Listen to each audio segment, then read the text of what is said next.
moments later.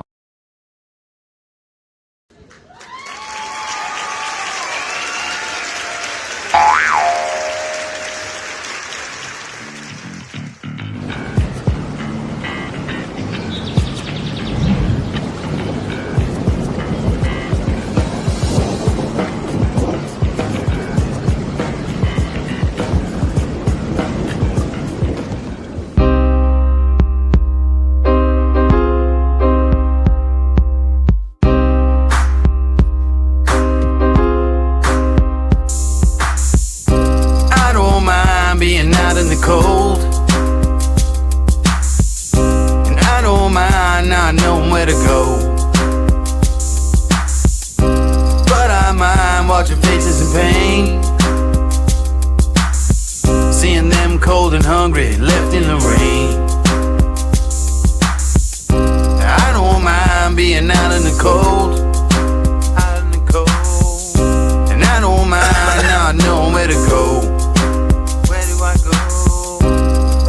I'm watching faces in pain, seeing them cold and hungry left in the rain. Yeah, I don't mind the path that I had to walk, and I don't mind all those words that I had to talk, and I don't mind all those flings that I had to fling, and some of those words I spoke I just had to sing. I just had to bring the best that I had to give, and being tested by these blessings that I had to live, changing dressings on the scars that I had within. It's a daily operation, you just gotta grin before it gets too grim and life pins you in. You gotta think like a shark and show your fins, whether alone in the dark or with an audience. Believe you're the hottest commodity since the iPhone lobotomy. You follow me? I'm hoping probably. I'm talking openly and don't know where the road could be. The crosshairs, the red dot, or the poison drip. So take a message from this song, that's all I have to give. I don't mind being out in the cold, and I don't mind not knowing where to go, but I mind watching faces in pain, seeing them cold and hungry left in the rain. I don't mind being out in the cold, and I don't mind not knowing where to go, but I mind watching faces in pain, seeing them cold and hungry left in the rain. They leave you in the rain, then hang you out to dry. I wonder how so many people get by. And then one day you wake up and start to realize that anyone you know could be called up at any time. Can't press rewind, can't flip the tape, so might as well not live in the past and dwell on hate. People talk strange shit to get to the gate, and if you know me well, you know I call them doors of fate. I take what I need, but not too much. I never open the door if the handle was hot to the touch. You gotta find an alternate way out of the flames. They want you in the spotlight, they want you just to take the blame, but all the same, it's like a wheel with these fucking hipsters. Instead of more rappers, we could use more active listeners. But I don't mind that a lot of things actually happen, cause I'm a music slave and this is what I'm coming strapped with. Cause I don't mind being out in the cold, and I don't mind not knowing where to go, but I mind watching faces in pain, seeing them cold and hungry left in the rain. I don't mind being out in the cold, and I don't mind not knowing where to go,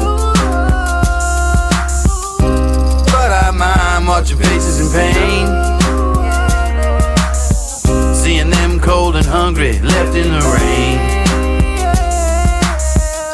I don't mind being out in the cold,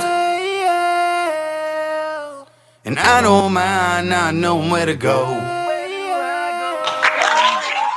but I mind watching faces in pain,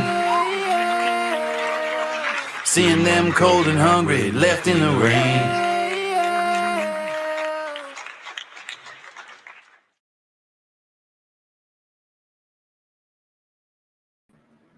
All right. Hello, everybody, and welcome in. Welcome to Monday evening, guys. That late night Indoor Farmer episode number 114. I forgot to put it on the screen.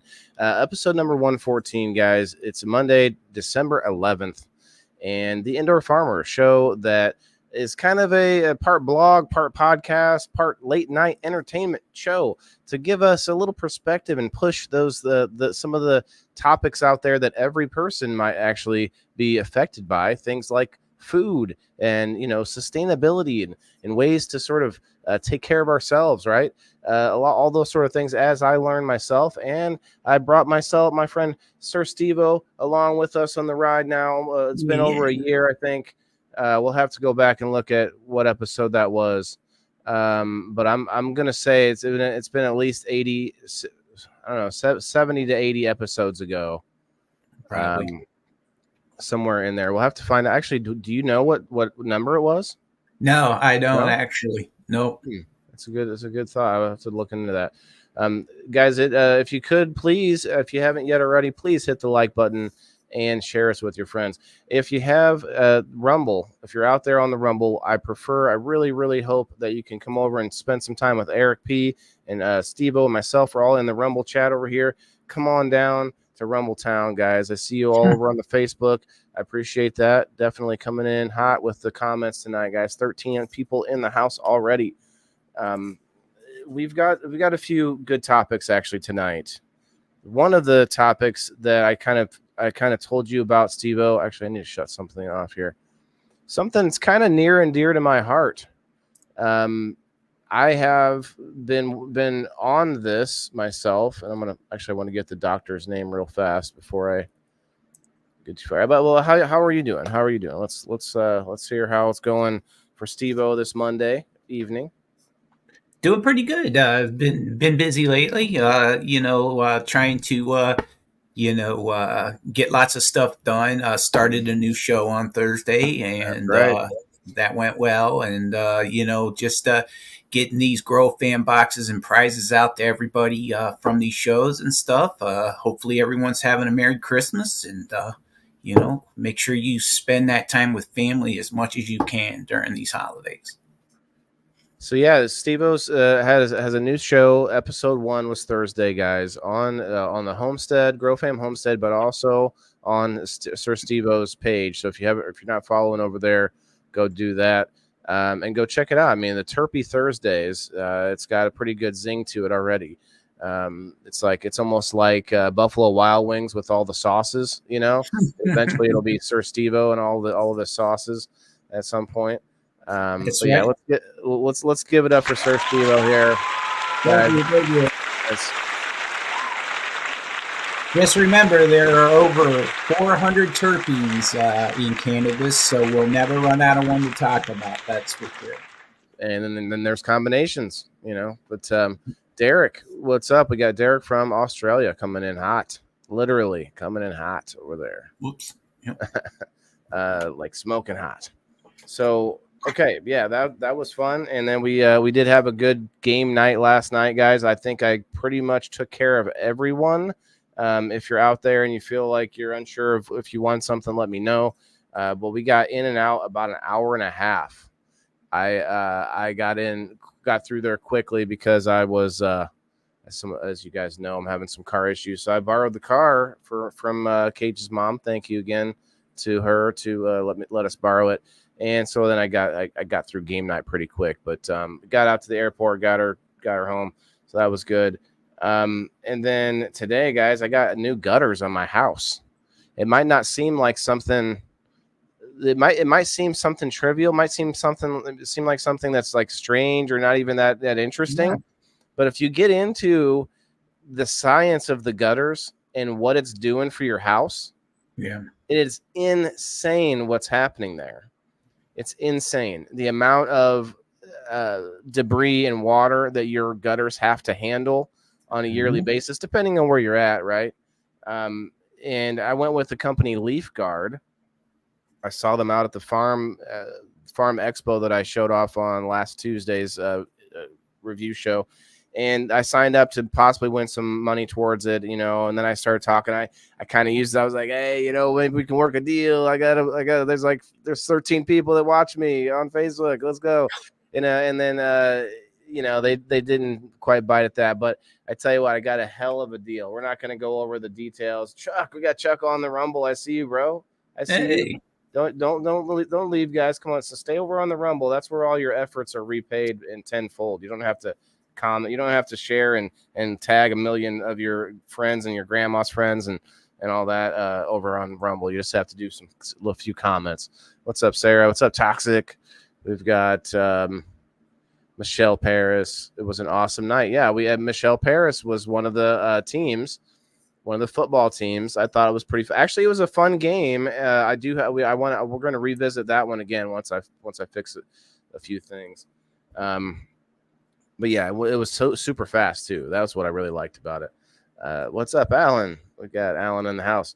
We got Wes. What's up, dude? I'd love me some new gutters and windows. Yes. So I found out that Leaf Guard does payments. They do payment plans. Otherwise, it was not going to happen. Right. I told him, I was like, hey, listen, the salesman came up, and he's like, I was like, listen, before you even say a word, I was like, I told the guy at the thing, I was just signing up for the thing, and I'm like, I don't have a dime to go towards this.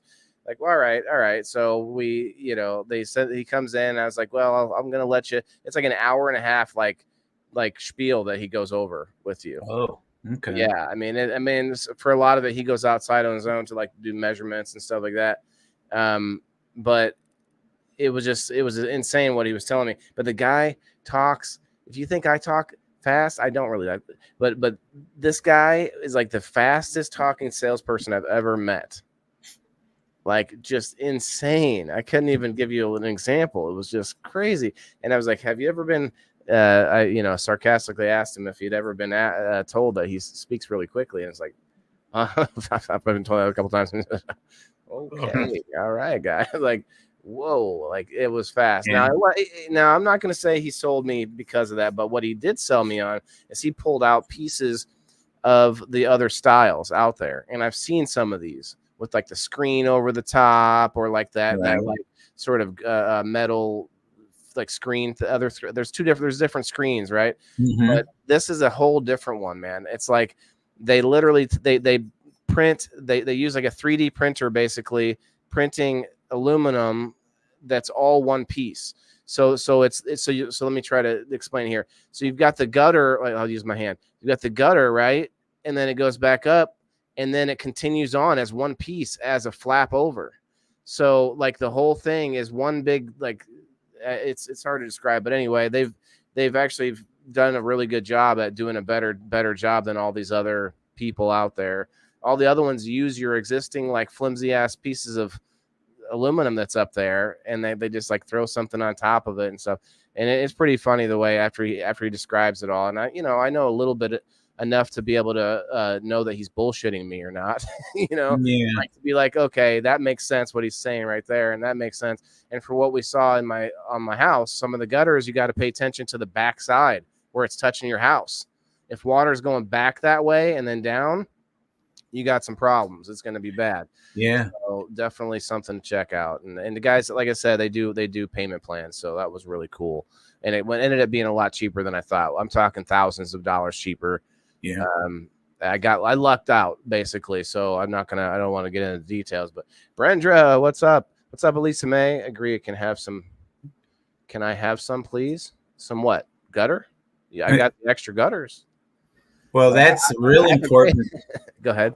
The way water comes off of your house and hits the ground is important. The way it's displaced, because it can ruin your foundation and cause you not just siding problems and everything else, but boy, it gets in your foundation. Now you're in the tens of thousands of dollars in repairs. Oh yeah, the walls. I'm getting water in the basement already.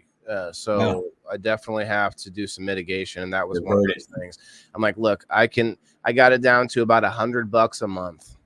So I don't, however many years, hopefully I make more money and I can pay it off at some point down the road. That's the idea. Yeah.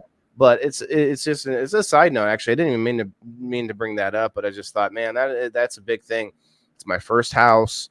Talking sustainability, there's a lot that goes into just owning a house that people don't think about nowadays because of the sort of throwaway culture of, okay, I'm renting in this place, or I'll just rent to the next place when this place isn't being upkept as to my liking, and that's kind of the way I lived a lot of throughout my 20s and 30s. I always had an apartment or I rented a duplex, and it was like, oh, this landlord, this landlord, he's not keeping up with, I need this and I need that. Why is he not doing it? And then I have my own house, and now it's like, oh, Yeah. I get it. So, Yeah. what do you do with your gutters, SteveO? Do you get one of the boys out there? What's up? Well, Ladder work? twice a year, I have the yard guy do it. He does it in the spring when he comes to do the spring cleanup of the yard, and then when he did the leaves, they go up. They just walk along. They take 10 minutes and blow it all out with a leaf blower, and then the lawnmower gets it all up. So they don't have to do a lot of work like we would on a ladder with a bucket or something. That was a pretty smart idea. I actually bought a thing that I never even got a chance to use. Chuck says, honestly, it's great information. I'm in the same boat. I mean, in Chuck, mine were looking like they needed cleaned out pretty bad too. It sort of happened all at the same time. And I was like, great. Not only do I have to pay for it, but at least I'm also getting the added bonus of I didn't just happen to clean them out last week or something like that. Mhm. The little things, because what is that, like 4 hours of my time? Because I have these like long gutters. I have to move the ladder.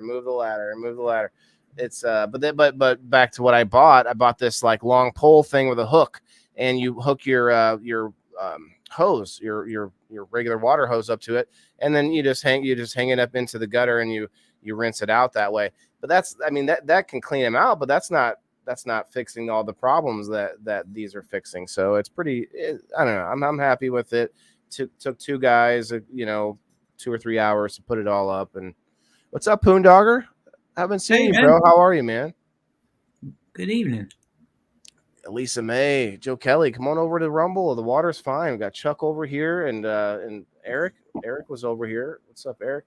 I had a bunch of good winners, last night. Only 8 people played, but I kept it. That was actually nice because there wasn't as many people to keep up with. So, but that was not a problem, guys. Chuck says you would get me up there. Nope. What, up on the roof? Yeah, On the roof. Yeah. Well, that's what I mean. Even that rinse out thing was just a very temporary type of a solution. It wasn't gonna fix all of the problems that gutters have, which is like they're super flimsy and they bunch up in a lot of places. These new ones, man, it blew me away. It was like they actually had to cut out. They took a couple of things off though, that like because I was like, nah, and then they're like, well, we can take this and this off. It's not necessary. I get a lifetime warranty of the building, you guys, not for how long I live there, but for how long the building is viable place to live. Wow, transferable warranty is always nice. That is worth some money right there. I mean, not a ton, but it is something that you can toss onto the house. And I mean, hell, that's something that's a huge weight off of somebody's shoulders when they go to buy a house. Oh, it's got like lifetime mega gutters on it. Holy cow. Well, and you got the leaf guard system, so they don't have to clean the gutters out either, right? Exactly. Yeah, that's the big one. They should never have to clean these out. The other ones with the screens on the top, you're supposed to go up and like maintain them, like take it like a brush up there and like clean them off, and that's not even gonna do it. That's just gonna be gross. Mm-hmm. You do too, Diane? Lisa May. Oh yeah, that's how our Windows R1 gets broken. The lifetime warranty. Oh, that's cool. Lifetime warranty Windows. Dang. Even for roof at 42 feet. Holy cow. I don't know what that, if like, does that just mean that you have a tall roof, or is it a sharp peak? You know what I mean? So making moves and working a lot. Poondogger, man, I feel that. I really wish I could get my ass to work tonight. You're going to see a little bit of that. Anyway, we got a little video to play. Let me pull that up here while we're jaw jacking. Guys, if you could share us out, 12 people. I mean, man, this is we're over 2 years in on the show. I feel like my efforts are kind of running and walking in place. I don't know, but it's not a big deal. I think it's a bit busy time of year. You know, everybody's out doing the festivities. If you're watching Mhm. this, guys, if you're watching this later after the live stream, feel free to comment. Throw a comment in there. Let us know, hey, replayed, rewatched, whatever that is you want to put in there. Because honestly, I know we get a lot of views later on, and that's a lot of times where I watch my podcast and stuff. When I watch Me too. what I mean, yeah, when I watch other podcasts, I'm watching them afterwards a lot of Right. times. So, Hmm. what's up, Jenny? Same here. Yeah, that's what I do. Usually during the day when I'm doing my work, I'll have somebody's podcast from the night before playing in the background or whatever. Yeah. Replays are, actually, those numbers can stack up pretty good. People rely on those sometimes. I need to remember to share it out later because then at least they can't boot us off the live if too many shares, into groups or whatever. For Um, real. Yes. Elisa May, yeah, and that can get us like later views. It's just that for some reason I don't know what it is. I feel like I'd rather have everyone here now, but later on, I should take my time to share it out. Elisa May says you should do a smoke-free show as an autism dad. Okay. Facebook community needs that. I'm not 100% sure what you're going with on that, Elisa May. What do you mean, like do our show but not smoke, or do you mean a show about autism? I'm not 100%, but I'm interested to hear what you have to say later in the night. Glad y'all are up here later in the night. Yeah, I mean it's almost 9 o'clock for me, and SteveO, and I've talked about it a lot of times, but the vision for the show, guys, is a late night entertainment show based around sustainability because we need to make it more popular. We need to make it more fun to think about. I mean, the humor alone within farming is just like the humor alone is worth the entertainment value because a lot of regular people don't think about it enough. Mm-hmm. So, Billy. Billy, what's going on?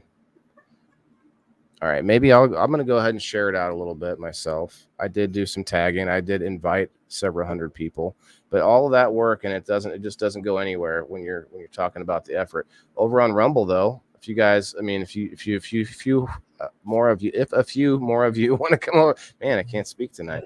Come on over, start commenting up a storm on the Rumble. What's up, Rumblers? All right, I'm going to share it out I'm going to see what happens. Let's see how many groups I can share to before we get booted.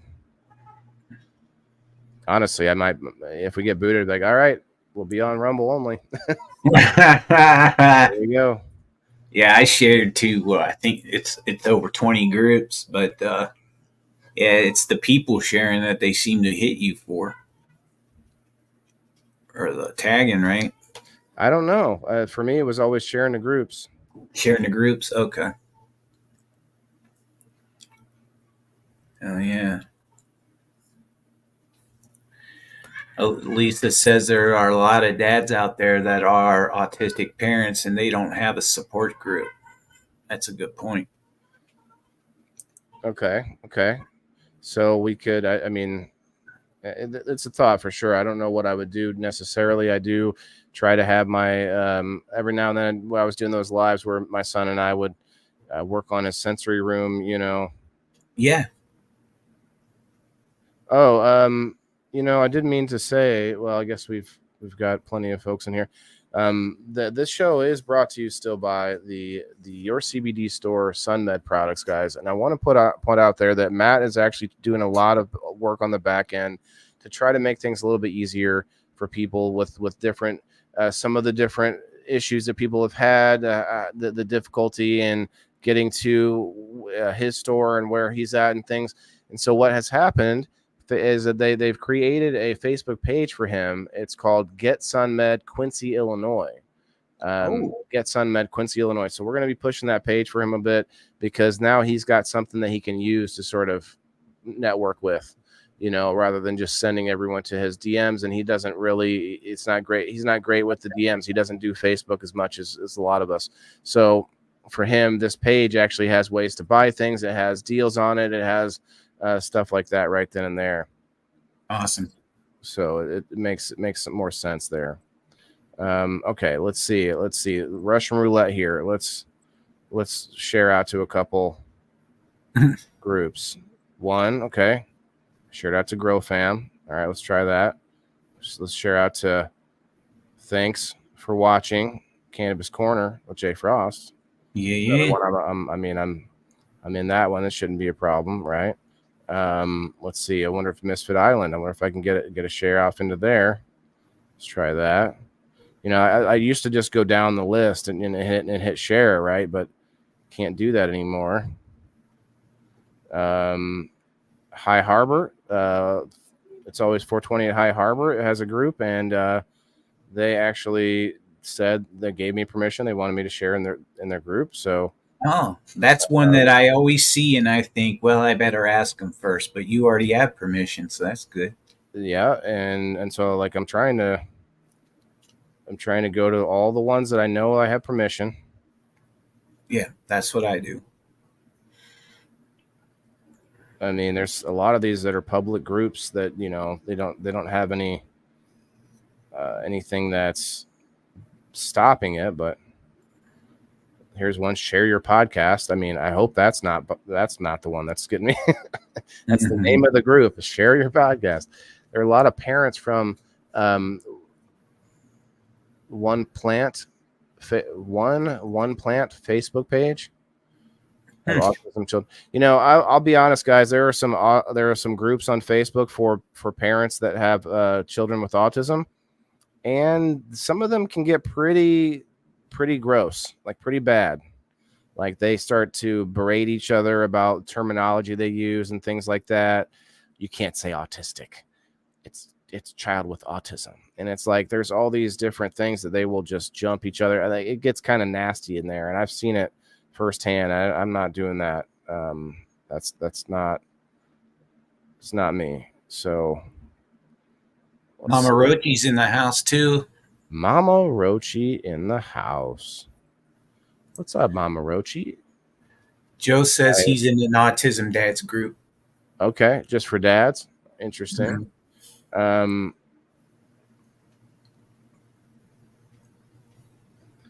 Let's see. I don't think I'm actually in your group on Facebook, Mama Rochi. Master Rochi's Garden. Isn't that a group as well? No, a bunch of groups. He doesn't have a group. Just a page. Okay. That's right. Okay. Just wanted to make sure. Okay. I just shared to a whole bunch of groups. I don't know. They might ding me. They might not. We'll see. You know, SteveO, my shirt's actually green. Oh, really? Yeah. Would you use the contrast or something? It's so weird. Yeah. Something's going on with it. It's like, it looks like a nice gray sort of. It does. It's actually like a forest green. It's weird. Joe Wow. Kelly, come over to Rumble. Come on over, guys. We want to see. I want to see the Rumble chat light up. Chuck is an autism grandpa. Got 2 stories, so it's even worse. I'm not going to that far up. Wait, I'm confused there. I might have. Oh, the ladder. That's you missed it. When you said that, I didn't see it, and it wasn't. My screen hadn't refreshed. I actually want to put up the. Oh, you know what? I forgot our little fireside sounds here. Fireplace. Oh yeah. I love it. Actually, that is relaxing. It really is. We could do this for both of us. There you go. It kind of makes the whole screen looks like there's 2 trees now. Yeah, that's okay. Oh, yeah. Who doesn't want 2 trees? You know. I like all right. it. I'm going to pull out the Rumble chat so we can periodically, if I feel like it, pull it up.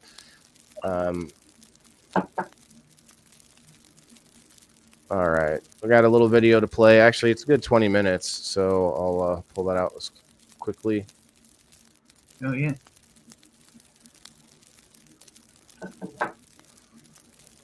This is the way we self-sustain. At least, like, I don't know. I mean, I may never even get to the 40 acres and a mule, you know, but it's the it is the journey, and it is the plan, and I'm kind of like the guy trying to spread the word, not necessarily the guy that knows all the knowledge, you know. Mm-hmm. Now, I will say this: the doctor that I want to talk about, I watched and I've seen him before. on Joe Rogan. Here, we'll put up the Rumble chat for a minute. What's up, Eric? I see you over there. Mike Hood in the house. What's up, Mike? Didn't even get a notice. Didn't even get a notification you were live. See, that's the thing, Crystal. I'm trying my damnedest, but all the effort that you guys put in, even if you do help and tag and share and all that stuff, it's so much more worthwhile if over on the Rumble. But or at least more valuable, I should say. Autism kids are the best. Yeah. I tell you what, my son and Christmas, he still has a little bit of that I want presents kind of thing that the kids are having. But for the most part, he's actually much more into the magic of it rather than just the stuff, Didn't he ask last year if I was Santa or something? I think. Oh man, if he saw you, anytime he sees you, he's going to say Santa. Like that beard is going to say Santa to him, no matter what. Like we watched a show called Arthur Christmas, and it's got Grandpa Santa in it. It's got Grandpa Santa, and then two of Santa's kids. So like Santa to be, and so it's like got layers of Santa. Chris Fisher, what's up, bro? Chris Fisher from Lars Garden. What's up? Having a good night, man. Thanks for popping through. I tagged as many people as I could because we're trying to get this algorithm pumping. We got 17 people in here now. Listen, I know there are more people that love us, that appreciate what we do, but it just is like it's like scratching from the bowels of hell to try to get visibility. I'm gonna start paying. I might pay somewhere else. Who knows? Pay Twitter because Elon Musk is really trying hard to make Twitter actually for the people that use it rather than all the. Now that's what he says, but it doesn't. It's not there. It's not like Facebook yet as far as what we're doing right now. Of course, we're live on Twitter right now. It just doesn't go anywhere over there. Anyway, let's play this video. Approve the live. Thanks, Mike. I appreciate that. I gave it a shot, man. We're trying to share it out a little bit more. Yeah, I saw Justin Sider the other day on a live, and he was talking to us about Twitter and everything, and saying the same stuff that you're saying, and he's becoming wildly successful at it. He's doing real well. He said he puts a lot of energy in over there, and I tell you what, for the last week or so, I've not been feeling it. Doing the good morning and the good night posts and getting in all the spaces and stuff. It's very draining for what I'm doing already. I got to imagine that there's guys out there that didn't have to do all of that to also have a successful show, So I thank you guys for sharing and tagging for us, please. Phone rang back again. What did I miss, Derek? Not a lot, man. I'm about to pull up tonight's video here. This is what the live market's looking like today. Got a lot of mint going crazy. Basil's still going crazy. Some discoloration though. I'm gonna need to test the water and find out what's going on. Not just pH, but find out what else is going on. Might be a mineral that's too much or not enough, or that's mint right there. See that there's ladybugs. There's a few ladybugs crawling around. Yeah, I can really see the green going on now across the entire system. I love it. That looks great. It does, but it's like I don't actually do anything with the mint yet. It's just sitting there going to seed. I need to find out how to, because I actually cut some of it off and then laid it down, but that didn't dry it out like I was hoping. I need to hang it like it's supposed to be hung. And then we got more mint right there, and then next to the mint there's a little bit of mustard green that's kind of stuck inside the mint, and then there's that black pot has a radish that just is going insane. It's kind of vining out, and then it splits off in 3 different ways. It's got flowers on it. I don't know. I didn't cut it, but I don't know what to do with it really. It might just grow radish and be done with it. There's carrots in there. Basil. The basil just grows right up into the light. Doesn't care. No way. Those carrot greens, those and some of the leaves off of the radish, some basil, some parsley. Threw that all in my salad tonight. Southwest chicken salad.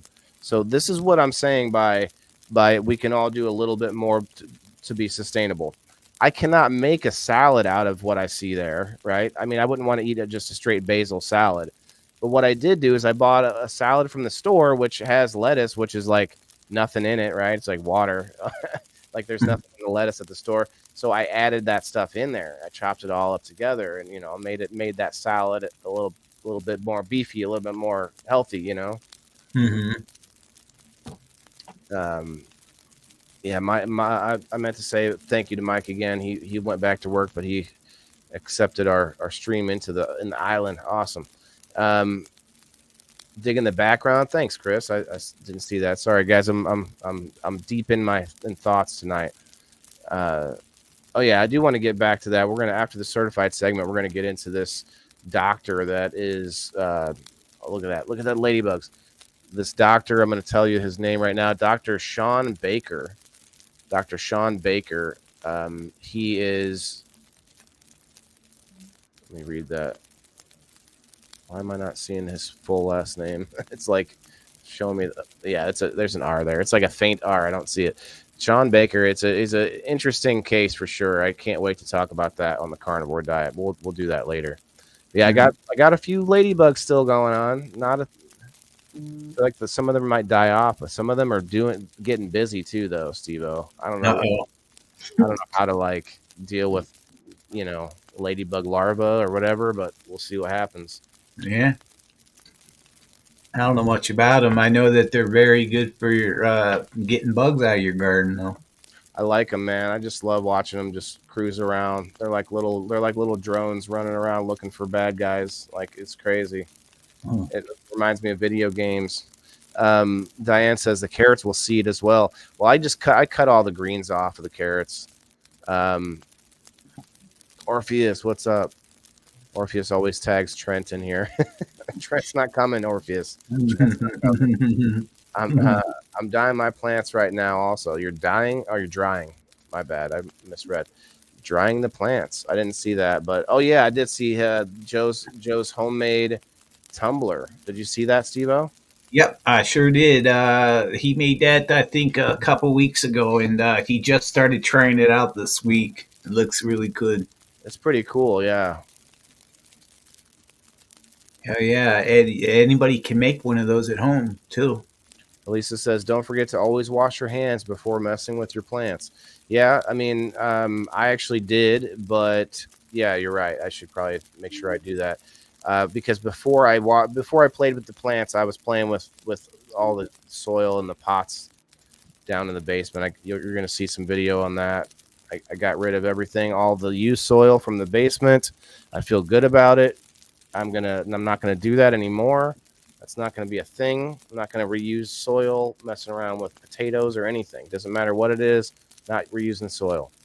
Okay. But that's where I've gotten some of my pest problems.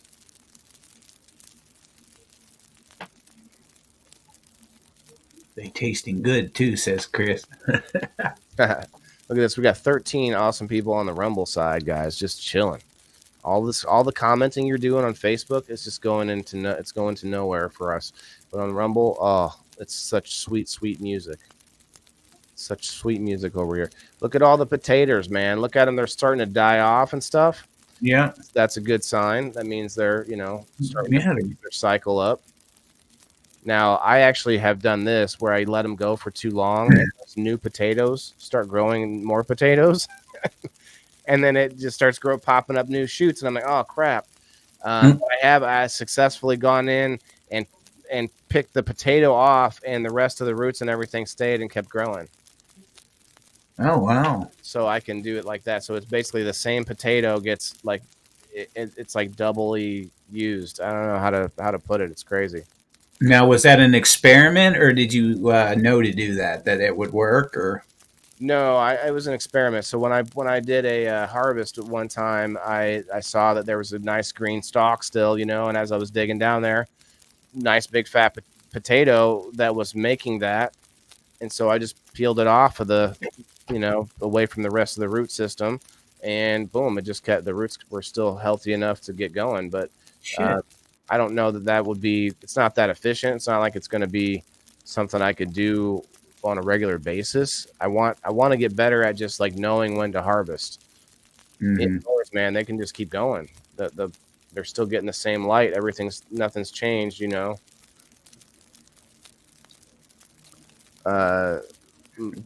Derek says potatoes and tires are easy to harvest. Tire? You mean like rubber tires? Or is that a place, Derek? So the sweet potatoes are on the left. They look different, obviously, than the potatoes. Then there's also these. Those are the mustard, or not mustard. Those are the green onions, and they're not growing that great. They're not getting. I thought I could just keep cutting them and they'd come back again, but it doesn't seem to be the case. Oh, he meant potatoes in tiers.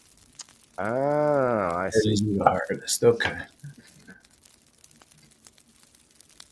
In tiers, Like a tier gardening. like buckets stacked on each other. I've seen some things like that, kind of.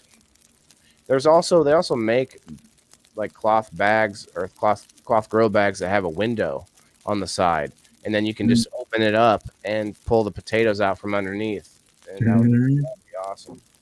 I saw that once on an internet ad. Have you seen the other one, which is this ad on that teaching you how to grow potatoes in thin air, just using mist, aeroponics? Oh, wow. I saw this, like it was they were showing underneath, and it was just all these root systems hanging down, and in the open air, and there was potatoes all over them and stuff. And I'm like, man, that's an interesting twist. You know, you have to make sure they're good, strong root systems. Of course, they would grow like that if that's how they started. You know, so it's a thought. I don't know how they did it as far as getting it started, but I know one thing: potatoes are probably not going to be good in aquaponics, just because they'd be sitting in water the whole time. Oh, that wouldn't work out well.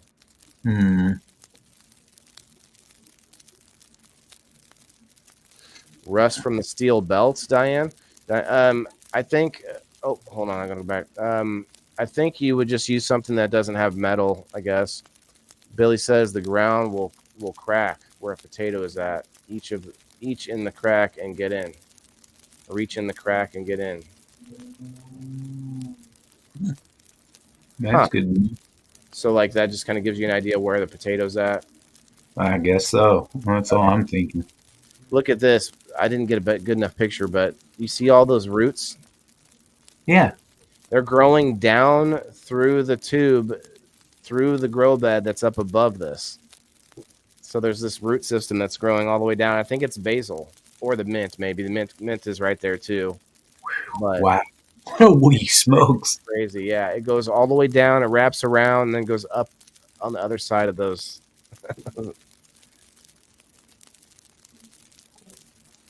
There's fake plants in there. Oh yeah. My little garden T-Rexes. Was that you, Fisher, that was talking about that one day? Yeah, a little soldier running around. Yeah, they were talking about it, and that's one of the trivia questions that I had for We Grow Wednesday was, what did Chris Fisher talk about? Was the T-Rex of the garden on Talk It Out Tuesday, and it was, sure enough, it was the ladybug.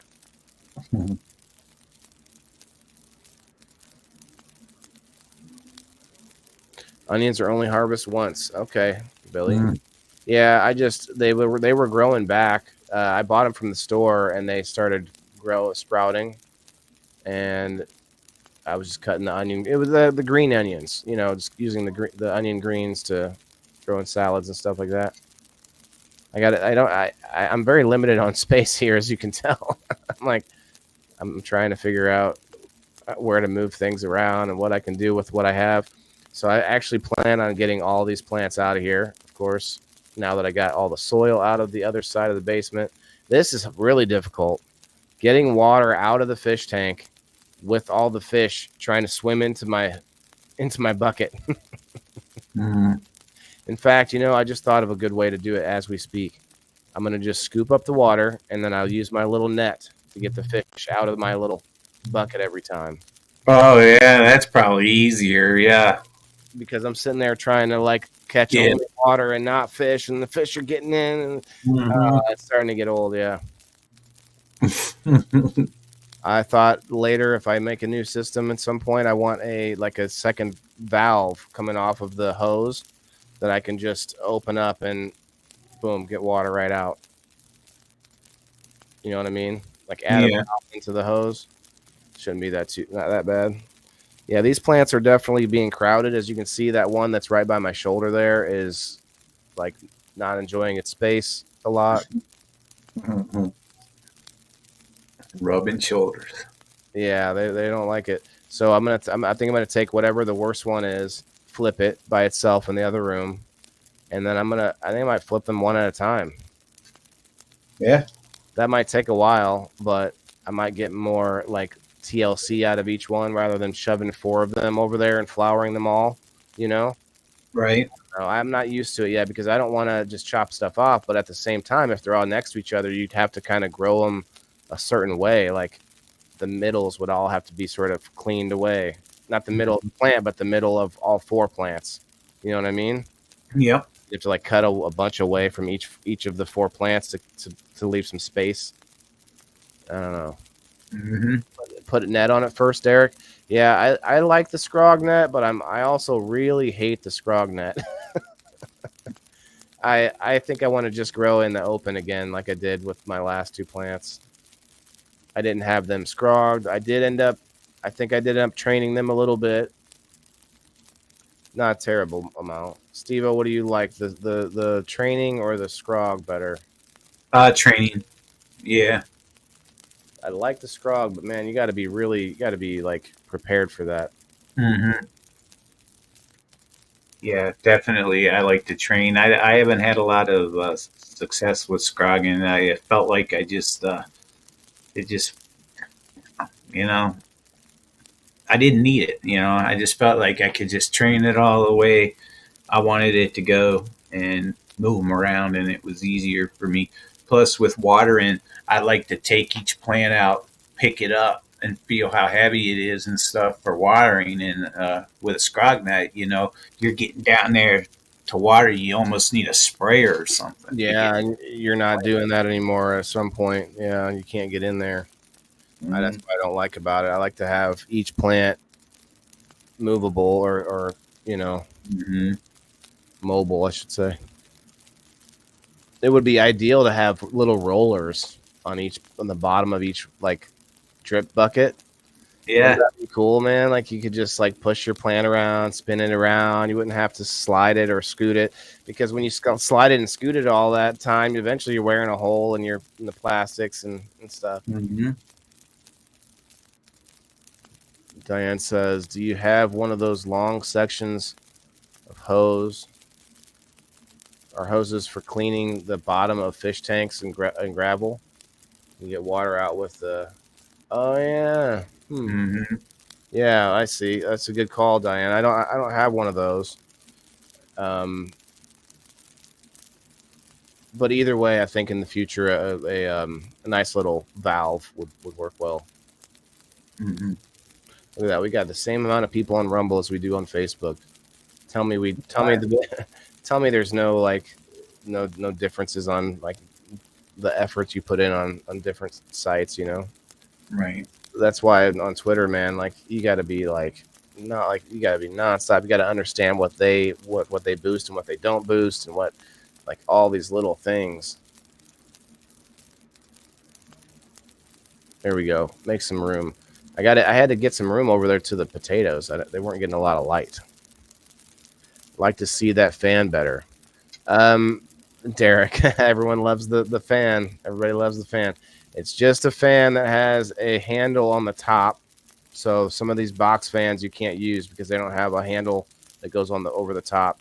It's just a loop. It's just a piece of rope tied in a loop, and that loop allows the fan to be able to spin and using its own push from the fan. I almost said propulsion, like I don't know, its own its own Uh, thrust. centrifugal force. That too. It's not only the air that's pushing, but it's also the vibration and the fact that it's spinning inside of there, which is making the whole thing want to move. Hmm. Yeah, it's pretty simple. I've done this is the second one I did, and I liked the first one, and I was like, I need some airflow in here, and I don't really have a great place to just leave a fan. And I wanted to like this little fan is doing a lot more work than it was by itself, you know. Hmm. Now you could say why not get an oscillating fan, and I mean, you know, fair point, but an oscillating fan is smaller usually, a little bit smaller, like airflow or less airflow. The diameter, I should say, is usually smaller on those. I don't know. Yeah, I think you're right. Doc Holiday's in the house. What's up, Doc? Hey, Doc. Doc's making those Christmas goodies, guys. Go check him out. He's doing the reindeer games, although I think he's got more of those to go. He stopped over. I gave him some of my recent harvest and get him some goodies made out of that. It's still curing on my end, so it's not great smoke yet. But man, if you're gonna making the edibles and things like that, it's pretty good. Put an air filter on the back of the fan; it will catch dust. Yeah, you're right, Billy. I had some of those. I need to get more. I have some that's like a black filter that I taped over it. You can still see some of the tape. It wasn't great. It wasn't great. The airflow doesn't work the same that way. I just need an air cleaner. What do you do, SteveO? Do you use an air cleaner? Use some filters like this, or No, I just had the fans running. That's it. Derek? The cord does twist up a bit, but it also untwists. I don't know. It's not doing a lot of damage, I guess. Mm. It might break it. It might break at some point. I don't know. But this is what I did. I did what I could with what I had. This is my bin with worms. I need to, I don't know. I think I might get a little heater out there in the garage and do some stuff in the wintertime out in the garage. I don't know. But man, it's going to get real cold. So it couldn't be just a nothing heater. I'd have to be checking on it all the time or have some way to know that it wasn't on, like a thermometer that, I think there's some thermometers you can check on your phone. Some new fancy ones, digital, for your house, stuff like that. I'm pretty sure that you can. Anyway, these are blocks of cocoa. What's up, Jeremy? Hey, Jeremy. Guys, come on over to Rumble. If you got Rumble, come on over. Got 13 awesome Rumblers already and 13 on Facebook. Look at that. Jeez. And hit that Rumble button when you guys get there, too. Yeah. We got Siir SteveO's Rumble up, too, I think. Is that? Yeah, I think that is. Yeah. So I put in all my kitchen scraps that I can in there that aren't meat related. So look at this, Steve. I still have all this left, and I just been like avoiding it. I got like a pound or more already trimmed, and it's like, I just want to turn this into bubble hash. Mm-hmm. I need me a friend. If you're listening out there, friend, it'd be cool. We could definitely get some good stuff out of that. Yeah, those wash buckets and screens aren't even that expensive from what I hear, but it depends on how fine the micron you go to, I think, and how many steps you use. Right. Well, the magic butter machine really does a super good job. Like, you get it super ice cold in there, and you put it all in the bag or in the micron bag, and then put it in there the magic or the it's not a wash machine, it's a magic butter machine. Yeah, it kind of washes it sort of. I watched it happen. It was really sweet, actually. Bubble bags, Billy. Yeah, for sure. It's easy. Well, I've never done just bubble bags with a big wooden spoon or something. Anyway, so this is I'm getting rid of all this stuff, SteveO. All the old trunks and stuff that I'm saving for no reason. I can never throw anything away. But I tell you though, the stems, the cannabis stems are pretty hardy, like sticks. Like they can be used for different little projects, little creation. Oh yeah, this was the big straw Nana from like over a year ago. Pop, there she goes. Snap. I just tossed it all outside. Could also make RSO. Ooh, some RSO would be fun. 110 to 130 for the washer and cheap bags. 130 for the washer, man. I gotta pay 100. Never mind. I gotta. Let's just say I gotta make a trip to the courthouse for the first time in like 20 years for a speeding ticket. Mm. It was not a fun morning. Trying to get through bumper to bumper traffic to go get my son before school. Got it opened up and boom, I was flying. Although there was like 6 cars around me, they were all going about that, and somehow he picked me out. Although I kind of part of me wants to go in there and be like, hey, I don't know if it was my car, like try to fight it. But like, what you get in more trouble if you say, I don't think that was me. I wonder. Yeah. like if they can't back it up, I don't know what else they got on you. Look, there's a picture. Okay, you got me. like it's you can't say that, I guess.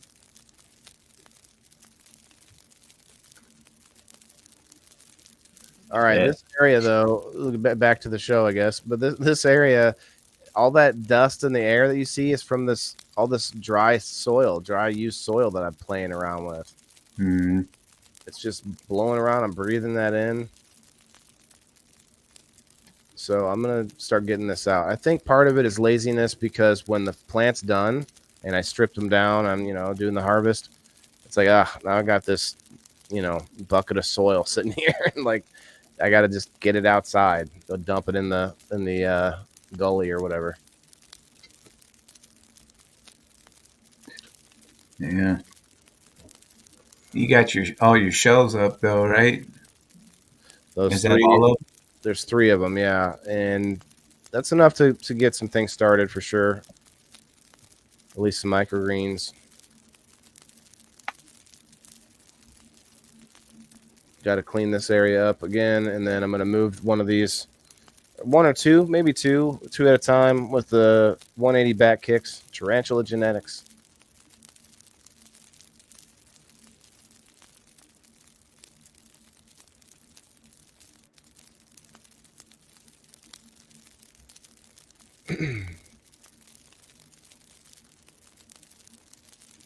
I'm just thinking what I'm going to do with this space. Like, I still think I need kind of a dirty area for like, mixing nutrients and mixing things and doing some testing and stuff like that. So that whole table back there, that setup may stay there. And then I did end up moving this shelf. So I'm going to get all this stuff, get some space opened up in here. Maccabees Live Market's going to be in full swing. Well, yes, it is. I'm gonna have to just get used to cleaning stuff in between, around areas that are still active. So using things, not just spraying bleach water everywhere like a maniac, and just like using towels or something like that, wipes, stuff like that.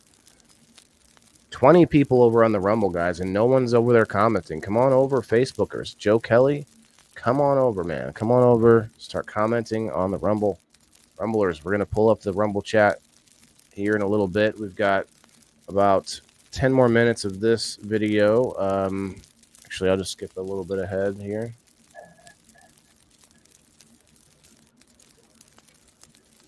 Wow. There he is. I'm like, where'd he go? Yeah. Go. Is that the old potato bin? That one is just it was the bottom half of an old dog kennel, plastic dog kennel that was left at the house that I used to live at. It wasn't even mine ever.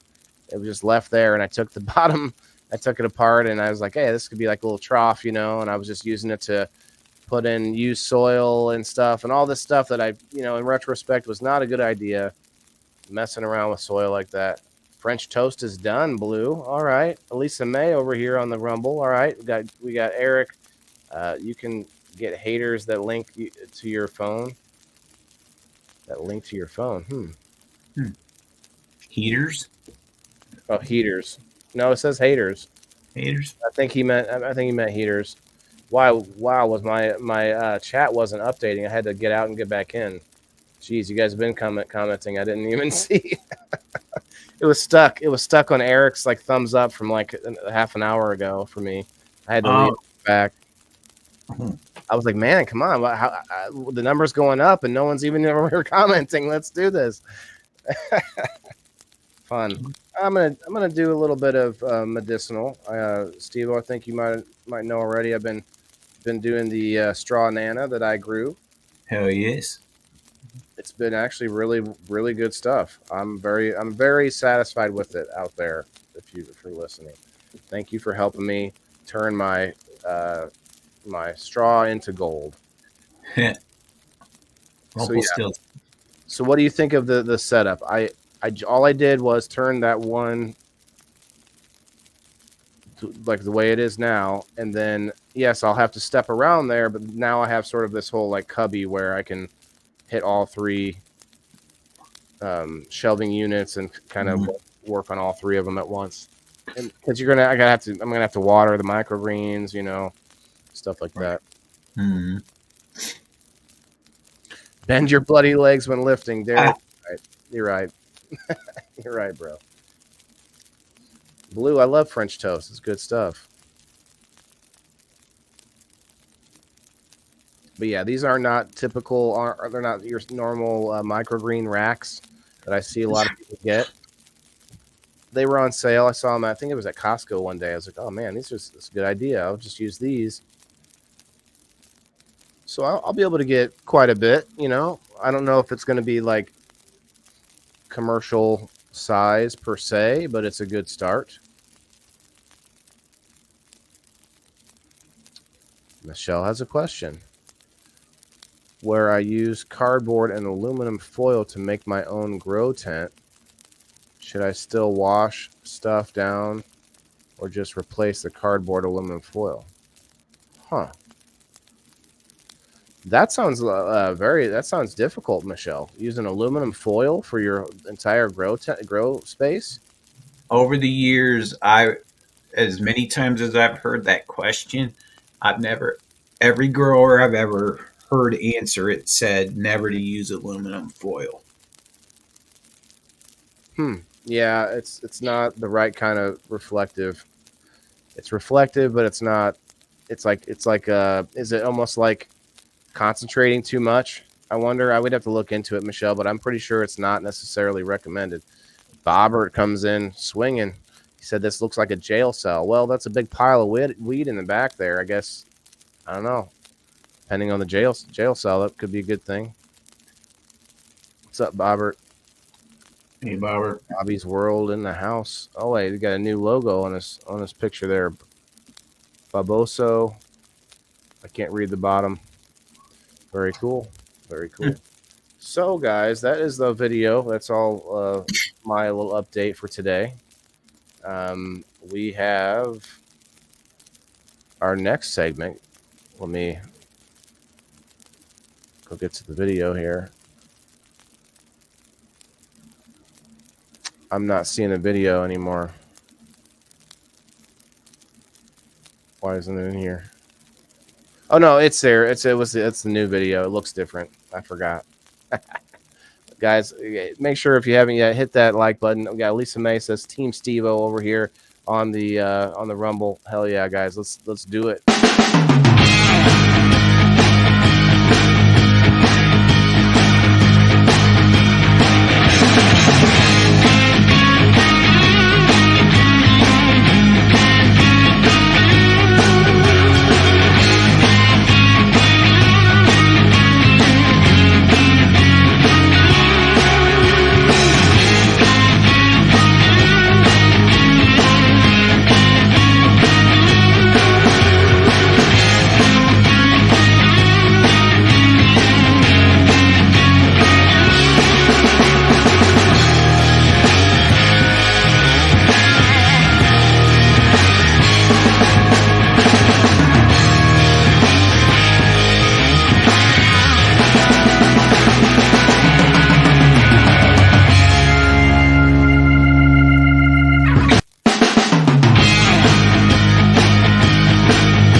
that loop. Hate that loop button, man. Yeah. It's bitten me more times than I can count. But yeah, welcome to your certified segment. I hope everyone's having a Merry Christmas. Tonight, I wanted to bring up something I've been talking about a little bit. What I'm going to do pretty soon here, I've got it worked out with a friend of mine to where I have access to a strain called Charlotte's Web. And it is a cannabis hemp strain that actually is, it's just a very high CBD, low THC strain that is very good for epilepsy and, things like that. I've got some information here that I thought was really good. This is from CBS this morning, and I thought that the video was good for being such a short video. But I just wanted to give you guys a little bit of info because right now, this was from December 17th, 2014, the article. So that's why I'm not going to read it because it'll be old information. But this video is actually pretty impressive, and I thought that this kind of sums it up. And I wanted to play it for you guys, and then we'll discuss it. 20-month-old Maggie Selmeski once suffered over 500 seizures a day. Eat your yummy top picture. Epilepsy medications didn't help her. We were told she probably won't live very long. Then Maggie's parents heard about a special strain of marijuana called Charlotte's Web. When converted to oil, some say it helps stop seizures. Last November, the family moved from Tennessee to Colorado, where Maggie could legally enroll as a medical marijuana patient. I can watch people's face as I tell them we're giving her cannabis oil, and it's like a little questioning. Maggie takes 3 small doses a day. Growers say the oil contains low levels of the chemical THC, which gets users high. But it's full of cannabidiols, CBDs, which is used to treat some medical conditions. Yes, it is absolutely a last hope for many. Heather Jackson runs a nonprofit in Colorado that assists dozens of parents who've left families and jobs behind for their children. There's science behind this. This is not a miracle. There's a reason why it's working.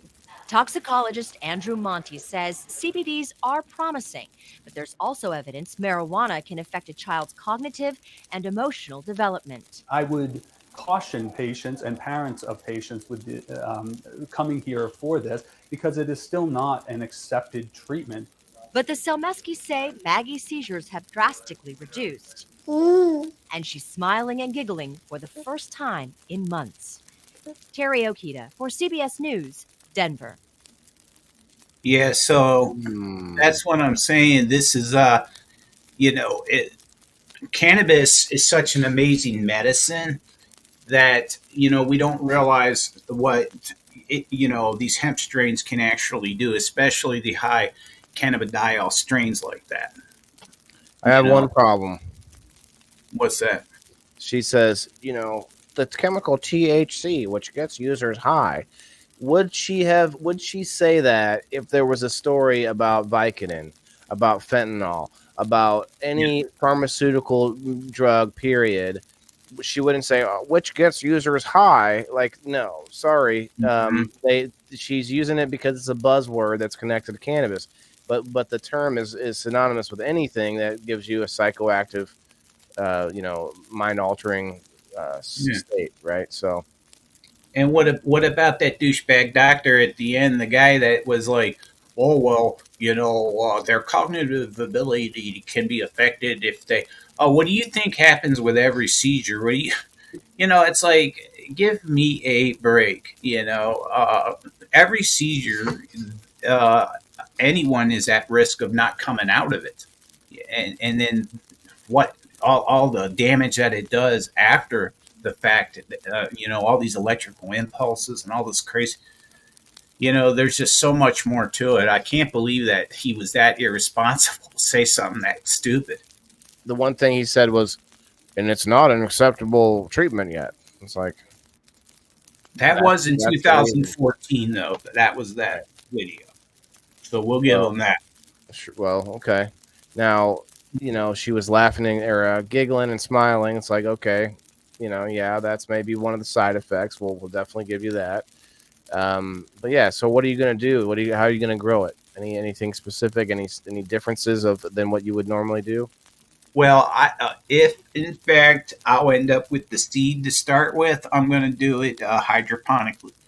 If I get the clone, it'll come from soil, so I'm going to put it to soil. I won't flip it over or switch it, but it just depends on what's happening. We've been working on these clones now for like 3 weeks, and some were viable, some weren't good enough, and then the weather and this and that. So I think that we've decided that we're going to start a plant from seed. So I look forward to showing updates on that every week as it begins. I'm giving up the 2x2, the 1/10 for the one plant, and then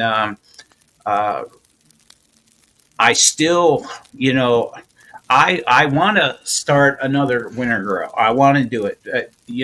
I just feel like if I don't, have what I think is 100% time and patience and even the desire to want to grow right now, I probably shouldn't take it on because I'm just going to blow money and ruin it. But this strain, however, is really got me fired up in order to do it for a good reason. So it's a special strain for sure. Mm-hmm. And I'm lucky to have access to it. It's not like, it's the golden goose, I mean, you can get it, but, to afford it is another thing. It is rare to where to buy it would cost you. But, at the same time, it's such a wonderful medicine. I don't think it should be sold. So when I get a hold of it, I'm giving away cuts. That's just the way it goes. If you come to me, it's free. If not, you pay for shipping and the clone shipper. Yeah, I mean, the way I see it, just like we do with this show, push it, use it as content because everyone needs to know about it and everyone should hear about it. But then also, giving it away for free isn't always worth nothing. There's value in it because you're going to get to give that away to people who maybe never thought about using it, maybe have been wanting to use it for a long time but couldn't get to it. So I can't wait to see who you help with that for sure. Yeah. Well, that's the plan anyway. I hope to. The problem is even if you give something away, I don't know how to ship clones and stuff like that. What if it arrives dead? I don't want to be doing stuff like that. So it would be a pretty select. I'm not just saying get a hold of me, you get a clone. I mean, I would want to make sure that it's going into the right hands, that someone's going to do the same thing I did with it. And you might need a little experience with it first too. Depending on, I don't know how a CBD plant is different. Like, I wonder if there's anything that's like more difficult, like if they are easy to herm or if there's, any difference on pests or anything. I don't know. There's got to be some differences, maybe not. Might not be as sticky when you go messing with it or doing the harvest. It might not be the same looking frosty looking buds. I don't know. Has anyone out there harvested a CBD plant? They grow great, Billy says. Okay. Michelle said she had a friend who died of grand mal seizures. Yeah, so it's not just for children, but definitely good for... Now, I always go back on this. Smoking it, inhaling it into your lungs is not always good for us. But now if we get a vape, like they make all these like handheld, like little, like it's a black little box. You can fit in your pocket even. And you can vape with that where it's not like a dab vape where you're actually getting a smoke out of it, but it's more like a volcano where there's almost no smoke at all. Like it's almost completely unrecognizable. Have you tried those, SteveO? I used to try out like the vapes and stuff, but now I just have the one that I keep for emergencies when I know I got to go somewhere. I can't smell like weed or, sneak in a bathroom when I know I'm going to be gone all day or whatever. But I don't usually mess with carts. The closest to vaping I would be to do a dab. You know what I mean? Like normal. Because for those stuff, for a long time there, it was all hot dog juice, man. It was just they all tasted the same, no matter what flavor they were. They were all fake. The ones Hot on dog the juice. Yeah, the ones on the street were just counterfeit as hell, and I wanted no parts of that. But the ones from the dispensary, though, the vapes now, they actually you can get the hint of cannabis out of it, and it'll make the room. I walk in a room and know somebody was vaping a real cannabis vape pen in a room. You ain't hiding it, from me. Yeah, it's not the same as the smoke, but you can definitely, there's a smell to the vape too. There's a different smell to dabs, and Oh yeah. they don't cover the whole house like a blunt or something would for sure. Mhm. So are you, sorry, I guess I should ask, was that all you were doing for the certified segment? Are we done? Well, I just wanted to get that out and get everybody's interest in this subject in this plant. Not only am I very interested in terpenes, cannabidiol, CBD, and getting into this plant especially. It's just uh, this entourage effect is changing things for me because I'm getting different terpene profile flower now, especially, and I'm starting to kind of take notes and things of that sort. And it's no bullshit. It really is. If you're smoking actual good craft bud that you're getting from a good grower, you can pinpoint a lot of the higher profile terpenes that are in this stuff now. If you can't and it all tastes the same, then it's probably just because it's not very good weed. Yeah. No, I can taste terpenes. I can smell them now too. Sometimes it's all about just having the information in your head to know when you smell it. Oh, I know what that is. You know what I mean? You just didn't recognize it before. You know. That's definitely a little farther than I know, as far as like trying to pinpoint what type of things that you need. What is it that you personally are looking for in it?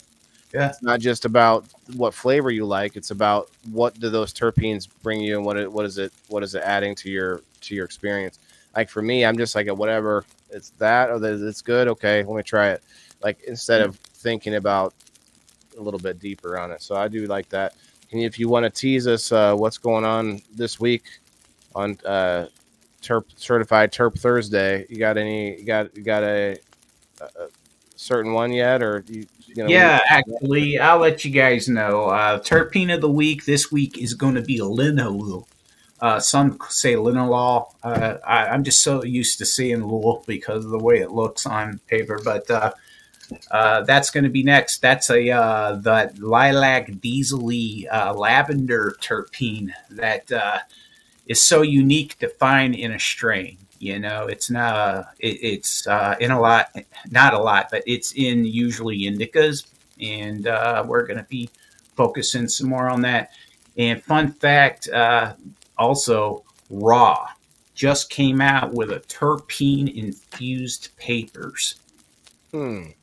So You can put your junk bud in those, and they might taste good still.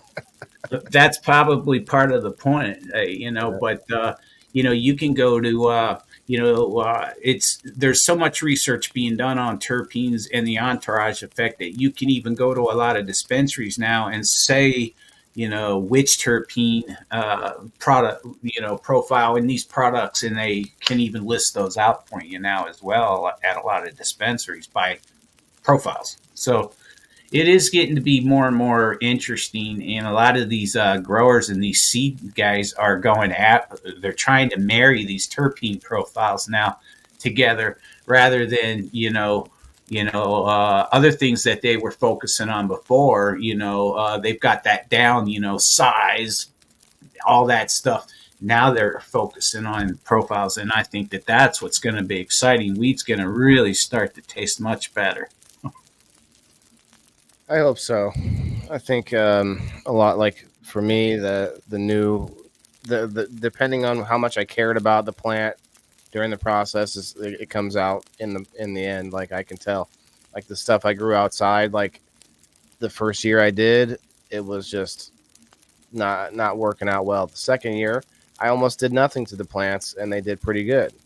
I did almost nothing. I had to hold them up when they started getting heavy, and that was about it. I had to tie them up, but that was it. And that's kind of the hardest, the most annoying part, to be honest. But it's just like they turned out okay, but they still, I don't think it's going to be the best bud.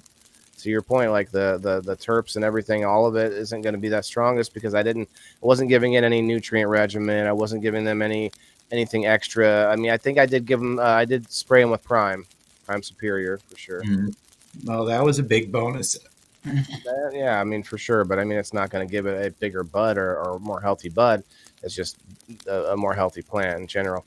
We got Smashley in the house. We got Cullen Smith in the house. Justin Jenkins. What's up, bro?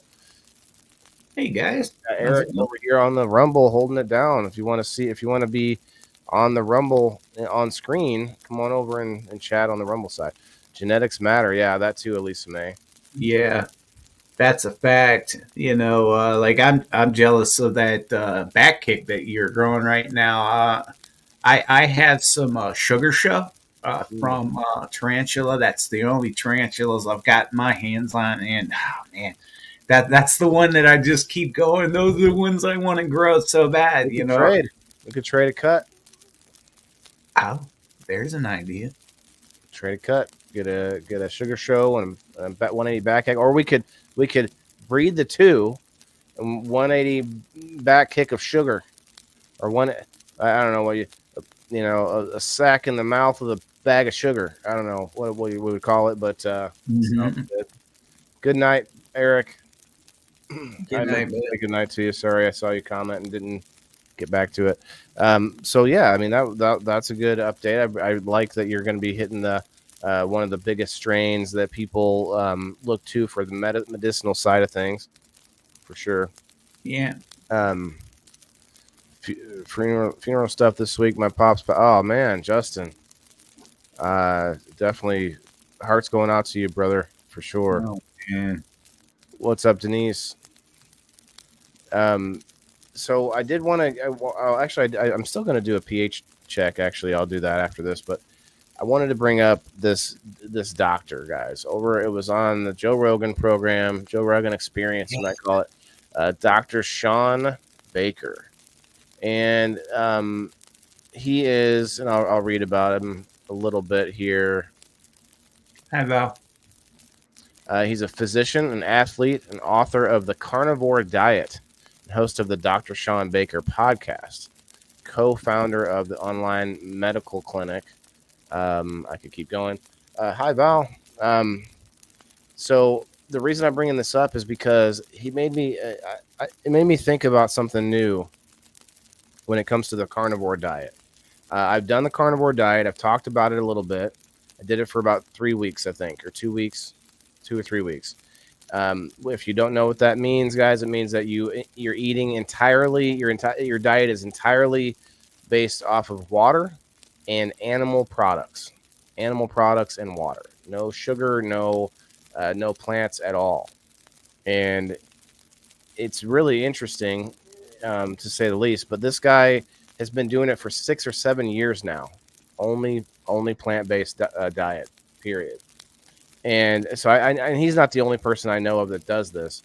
But it made me think of something. I kind of had a little bit of a conflicting thought, SteveO, after I had already gotten into this whole journey of growing food. And then I'm like, oh, man, what if I really like the carnivore diet too much? This is years ago when I tried it. I'm like, I'm trying to grow vegetables. What am I going to put myself out of business? Actually, when I think about it, and this is the new angle I kind of had to it, the carnivore diet actually is still completely doable and still be a farmer, because plants are so much more useful than just for eating, right? There's so much to them. They're chemists. They have not only medicinal products, properties, but they also have, you can make natural dyes, paints. You can feed the livestock that we eat. Now, a lot of people can survive on plants and actually eat plants and digest them better than others. But some of us actually would be a lot better off on the carnivore diet. I'm telling you, maybe not the worst stages of this, but they actually have cases of cured diabetes because of the switch. And man, what Joe Rogan kind of does a modified carnivore diet, like he sort of, he'll throw carbs in once in a while, but for the most part, he's doing the same thing. Now, this Dr. Sean Baker, it's like he only eats like a steak every day. Like, I mean, he doesn't really have to. I mean, he's a big guy too. I mean, he might eat more than one steak, but I'm just saying, it's really interesting to think about when we eat so many complex foods, all the preservatives and stuff. So if you're out there having some issues, like anything that's autoimmune disease issues, autoimmune problems, it's worth a try. It's worth a try. You feel so much better. And I feel better, but the craving for sugar and carbs is still there. It's still there, right? So it's so hard to stick to. But I tell you what, even for a week or two cleanse, man, you feel weird. It's like you feel this energy boost that you didn't feel before in the morning when you wake up, all of that. But then you're like, but that chocolate shake is calling my name, baby. Eventually you break, but it's like it's actually pretty fun for a little while. Tried it once, but then I smelled bacon. You can eat bacon. What do you mean? I have a very hard time believing that's a good long-term diet. Ashley, okay. I know you do, and a lot of people do. You got to watch this. You got to watch that podcast. There's multiple podcasts you can watch where doctors have done this, where they didn't believe it either. And you've come to find out if you're only eating meat, there's a few things that happen. You don't need fiber. You do not need fiber. And people are like, well, what about the fiber? And it's like, like that's the first thing. And you don't need it if you're not eating plants. I know it's hard to believe, but it's true. And then another thing is, well, where are you getting all your vitamins? Where are you getting all your vitamins? Actually, meat actually has traces of vitamins and minerals in it. And if you're eating less of all the other garbage, you actually getting a higher efficiency rating of using those vitamins. So what we think of is we think we're eating vitamins, and I've said this a few times, but there is a whole bunch of different foods that will combine to flush through your system. And the only one I can remember off the top of my head always is vitamin C and like tortilla shells. If you eat those two things, then you're actually not going to get any of that vitamin C.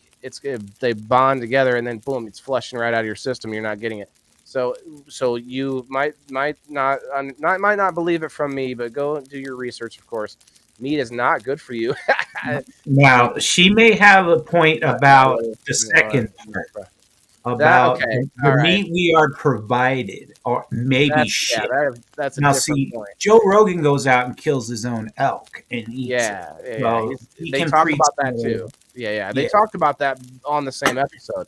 They talk about both. Like, it's all the garbage we're being fed, and they think. And part of what they were saying is, and I think Kim Cooper's in the house. I think she'll agree. The pharmaceutical companies. A lot of big pharmaceutical companies own a lot of big food companies that are full of processed foods, Pepsi and Nabisco and Coca-Cola, all these different companies with processed foods. And so they've sort of and like Joe says, you don't have to think about them as being evil for it, but their bottom line is their job is to make money for their shareholders, right? And so they end up the path of least resistance. So you end up with the people, the most incentive to make the most money. And so they found out, we buy this food company and that's making people sick, and then we can profit off of all their sickness. And it's like, and we don't think about diet ever. Did you know that when they talk about saturated fats and stuff, they don't even bring up sugar when they talk about diabetes and saturated? They want to say it's meat. It's all meat's problem.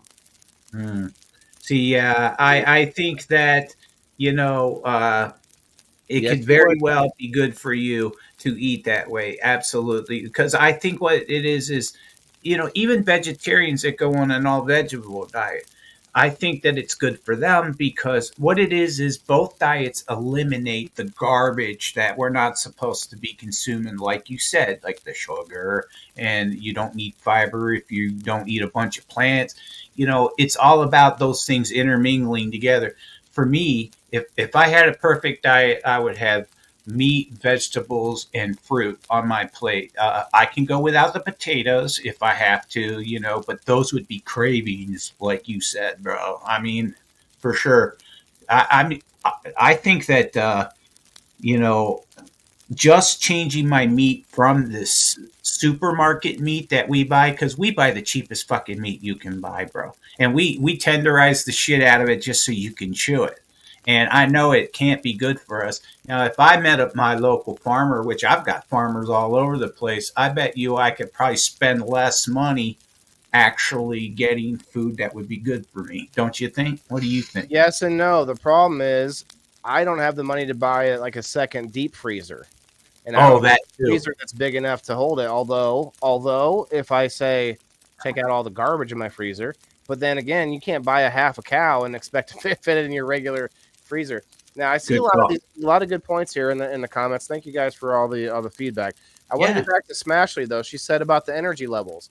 I'm really pushing this because it's worth looking into, and I agree with you, SteveO, on the same issue as far as eliminating a lot of things from your diet. Even on the vegetarian side, if you eliminate a lot of other vegetables and down to just sort of leafy greens, and then you start there, and then you sort of start to slowly add things back. And that's I think okay. I should have started this whole conversation with everybody is different. Every single person is different as far as how their body digests. So I think the elimination to start with, go down to the basics. Just a little bit of meat, a little bit of leafy greens, like one type of thing of each. And then you find out, or maybe just start with one or the other. And you find out, okay, I'm fine. Everything's good. I'm not getting that ache or whatever it is. I'm not getting that inflammation. And then you add one thing in. You add one thing in and keep it doing that. And every time you add one thing in, it's kind of like with babies. You add something in and see if they do have a reaction. Like an allergy test. Yeah. Same thing. And you slowly do that. Now to address what Ashley was saying as far as energy levels, you actually have much higher energy levels with that protein intake. Now you have to drink more water when you eat a lot of protein, but at the same time, that's all you can drink anyway on that diet. So, but to your point about energy, the meat actually satiates your body more. And so you actually are satiated 70% more by just eating meat. And so the point is you actually don't have to eat as often either. So you're not thinking about food all day long. You're actually just like, you're not hungry. Like you eat. And I did this myself. I'm telling you, it was the weirdest thing. Most of your day is like spent thinking about your next meal. A lot of times you ever stop and go, You might be right there. But I spent a lot of my day just thinking about what I'm going to eat next. And you actually get a lot of time back from it. I'm just saying, give it a try. I'm not saying I'm not a doctor. Dr. Sean Baker is, and he's been doing it for 7 years. And same thing with Dr. Jordan Peterson, who's not a medical physician, but he is a doctor. And he's, I really like what he says a lot of times. He's a great guy. But he's a great guy. He does a carnivore diet as well. got him with that. You got it there. Faster, stay full longer, and eat less if you eat nutrient-dense food. Yes, for sure. Now, that's for sure either way, right, Kim? But as far as my whole point about meat, people are omnivores. We know this, but at the same time, we actually have a harder time digesting plants and complex carbs and plants. Plants actually are the thing that we need fiber to digest. So if you just think about the natural way of things, I mean, it kind of, it goes to show that we actually are probably more geared towards meats, but plants are like if you have to kind of thing. Anyway, that's just my opinion. I think I don't eat enough meat is one of the issues I think I have. Now, when you're on the carnivore diet, man, anything that's fatty, you're just like, give me that. You just want it. It's a weird switch. You go this like, because I would be like the guy, I cut the fat off of the steak, and whatnot. Oh, I don't want that little. But then when you're in the carnivore diet, you're just like the fat is what's turning into energy. You're going into ketosis, which is a process where your body turns fat into carbs that can be burned as energy. And so you might have heard the keto diet, which is a low carb diet. So all those sort of things are worth trying, I think, to be honest. Back to your point, SteveO, just cutting out the garbage is a good start. That's a big start. And we don't know what's garbage a lot of times. To Elisa May's point, the processed meats and stuff. There's so much stuff being done, and if you guys want to get into it some more with Kim Cooper on Sunday, looks like she's doing they're doing a movie night on Food Inc. Let's see what getting back to these comments here. So many. Okay.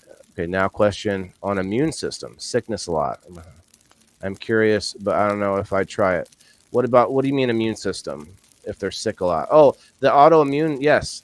Autoimmune system. Yes. Think about, okay. So in the case of Jordan Peterson and his daughter, Michaela, they both have a lot of autoimmune problems, and his daughter had a ton of autoimmune problems, stuff that they couldn't even give her anything that was going to help on all this stuff.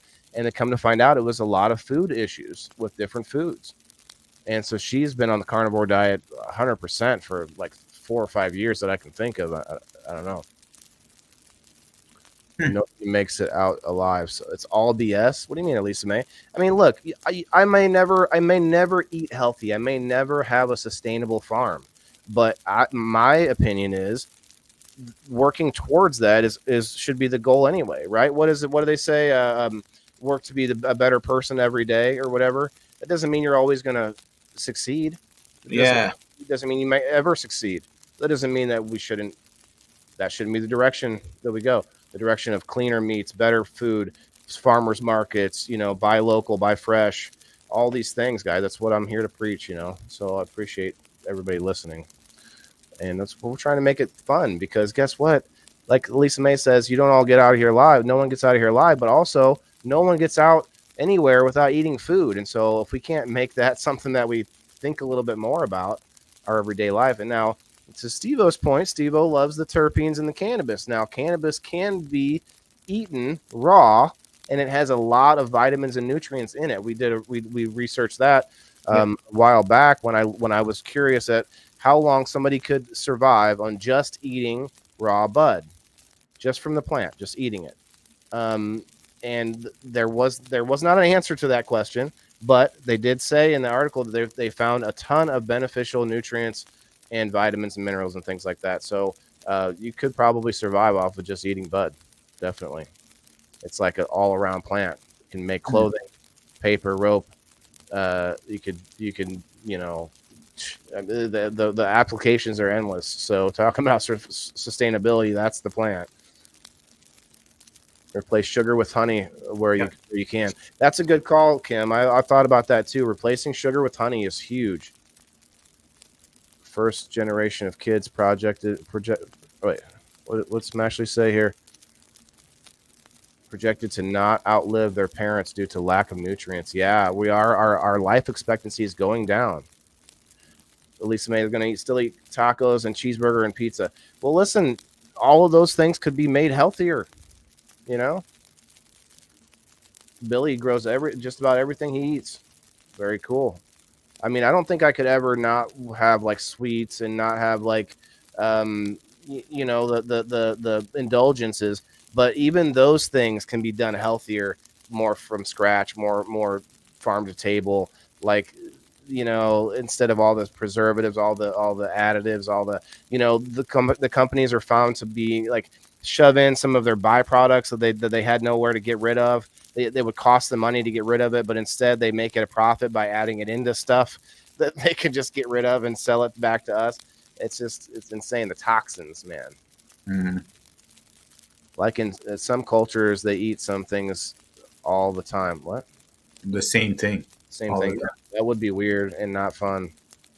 Plant-based processed food is a big of a joke as vegan leather is. The whole what's it called? Impossible meats and whatnot. Buy local, grow your own, and avoid box shit and dairy. Yes, dairy. You know what's funny? Dairy is one of those things. Big celebrities and big athletes and stuff, they will avoid cheese and dairy. I wonder I wonder if we're just not supposed to be. I mean, I don't know. Is this something that you think it's not good for us? Milk? That was one of Hulk Hogan's sayings was, "Don't eat the cheese, kids." Remember? Don't eat the cheese. Okay, so the white flour with gluten-free flour and white sugar replaced with brown sugar. Brown sugar is definitely healthier because white sugar, I think, is bleached, if I'm not mistaken, somehow. Mm-hmm. I Like think not so. actual bleach, but there's some like process to turn it white, right? I think so. It's cane sugar, right? Red dye is bad for you. Yeah, yep. The Yeah, dyes are bad for you. And we also there's natural ways to make dyes too. right. 15 fruit trees. Holy cow, bro. 15 fruit trees, 5 different kind of berries, tree nut trees, and all my veggies. Man, I want to see that. I want to see that. Yeah, That's what I Billy want to do, can man. have that. Damn. Yeah, send us a picture of that, bro. I had a a Big Mac 7 years ago. I survived. Yeah, I don't think it's about like you could do that once in a while, right? But then we got people that's just the everyday, and you know that's I think where you start to feel a difference of you're just sluggish and you have a lot less energy and all that. Juice Plus is good stuff though for that supplement. It is. United States Performance Center, and they incorporated Juice Plus 600 Olympians on Juice Plus. Holy, Damn. very cool. I want to know I want a Juice Plus probiotic. I want to get more probiotics. I mean, I haven't. I'll be honest. I haven't bought any Juice Plus yet. I want to buy some Juice Plus, but I need to buy some a new alternator for Trevor. So it's going to be a while.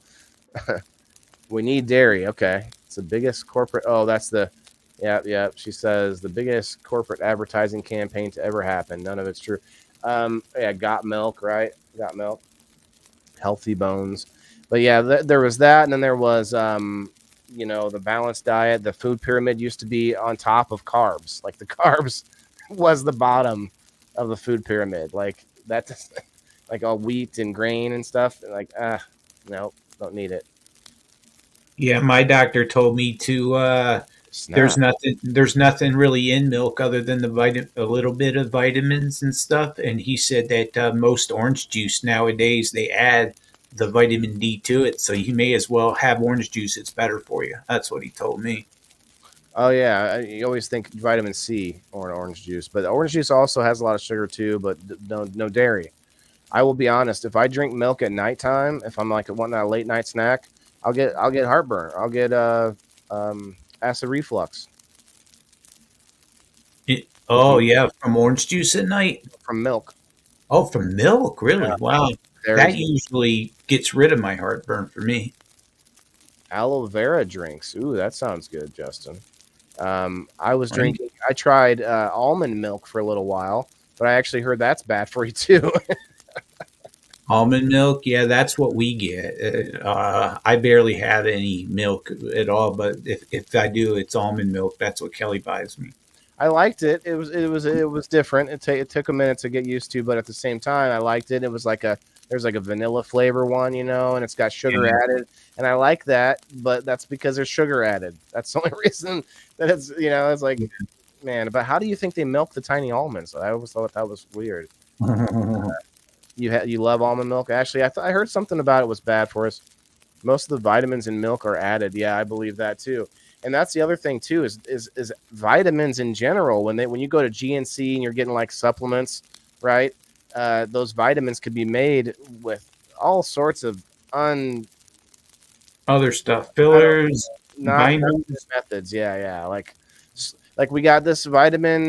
What's the fish oil? We got fish oil, but it's actually they take all the fish guts from the processing factory and they smush it, and then they get the fish oil out of there, and then here you go, and it's like, Well, ooh. I think it was Ashley that told me that fish oil isn't even really good for you because it's impossible for them to filter out the metals and stuff that are in our fish that they use.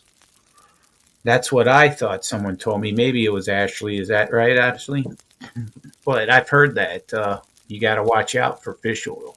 Derek says, do you have coffee crystals, sugar over there? It gives a caramel flavor. She says I was right. It was her then that told me that. You are right. Yep. Billy says, huh? I'm not sure what that was for, Billy. I think dairy could be more trusted from a local dairy farmer. Yeah, that's true. Less stuff added in there, for sure. Unpasteurized. Yeah, the pasteurization process. I don't know what's happening there, why it's needed, but they will like literally send the feds in if they find out that your family's drinking unpasteurized milk or whatever. That was what happened once. You remember that? Now, what's that about? Can you explain that? I don't know Why why. does it get people sick, maybe, or I something? think that there might be something to do with that, like it's processed or something like that, and there was something about that it was illegal in that state. I don't know. I don't remember what the reason was, but there was like a literal raid on a farm of like I think it was a religious farm of like there's like a bunch of kids there and a bunch of people and they raided it because it was about the milk. It was an issue with them drinking unpasteurized milk. I remember that. Well, I think Kim Cooper drinks it right from the teat, pretty Oh, this much. was I mean, she is in Canada. I don't know. I think it might depend on what state it was in. I just remember this was a few years back. Oh snap! Straight from the cow, Kim. How's that taste? Wait, now Kim, you're giving me these weird visuals now. I don't know if I want to go there. Did I Straight go from the dark? cow. Yeah, I went dark. Don't talk about the pasteurization, Steve. They're after you. Now they're gonna put you out to pasture. Shutting down the little man. That's right, Billy. Yep. Yeah, there's something about it. There's lobbyists involved and all that kind of thing, and I guess if you're going to allow it, if it's going to be a thing, then it's not. I don't blame the companies. I blame the people that take the money to make the changes. The company's going to company. You know what I mean? I guess politicians going to politic, but I guess it's up to us to pay attention, and that's what this show's all about. That's what I love when I see Joe Rogan. I see on Tim Pool. Sometimes they'll get off on a tangent about sustainability for a minute. I'm like, yes, that should be every day on every show. Not every show, but like on all of that person's show or whatever. We need a Joe Rogan for sustainability. You know what I mean? It may not be me, may not be you, might not be any of us, but maybe it's all of us. Last week, guys, on We Grow Wednesday, we were talking about 3 different things that I found that were really like alarming issues. For one, we've got 2 out of the 3 top producing sugar companies in the world not companies, but countries that have been devastated on their sugar production. Now, we talked about how we don't like sugar, but then I found out how much we're reliant on sugar. Not only all these industries within all the food and stuff that we just said were bad, but then they used sugar a lot for making ethanol and for other things that they make with sugar. So it's actually kind of a devastating issue right now. So one of the three main countries, I think, is Brazil, that is still producing. Or I don't think it's Brazil. Anyway, one of the 3 are producing still. And then the other issue was Kim. Maybe Kim can attest to this, but there are super mutant pigs coming from Canada coming down to America. Super pigs that are mutant pigs. From Canada, eh? They got the super pigs. Super pigs, eh? Okay. Yeah. Can you get a license to sell it, Justin? Sell what? Oh, the milk, unpasteurized milk. That might be the issue. Maybe there was maybe it was a purchasing issue. You're not allowed to purchase unpasteurized milk. But yeah, anyway, these super pigs. So Canada was incentivizing their farmers to cultivate wild boars for a while, and then a lot of the farmers just let them free when they were done. Like when they were able to cultivate regular pigs again or something. I forget the details of why they let them go, but it was like the issue was over where they didn't have to use them anymore, and let them all free. And then they go and they break in and they start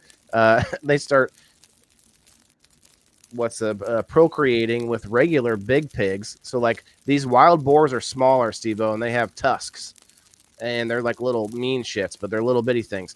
And they go and started mating with bigger pigs that were like our normal, like fat, lovable pigs. So now you have a giant wild boar with tusks and is mean as fuck and is out there doing all the. Yeah. They uproot a whole bunch of wildlife. They destroy a whole bunch of areas trying Oh to. yeah.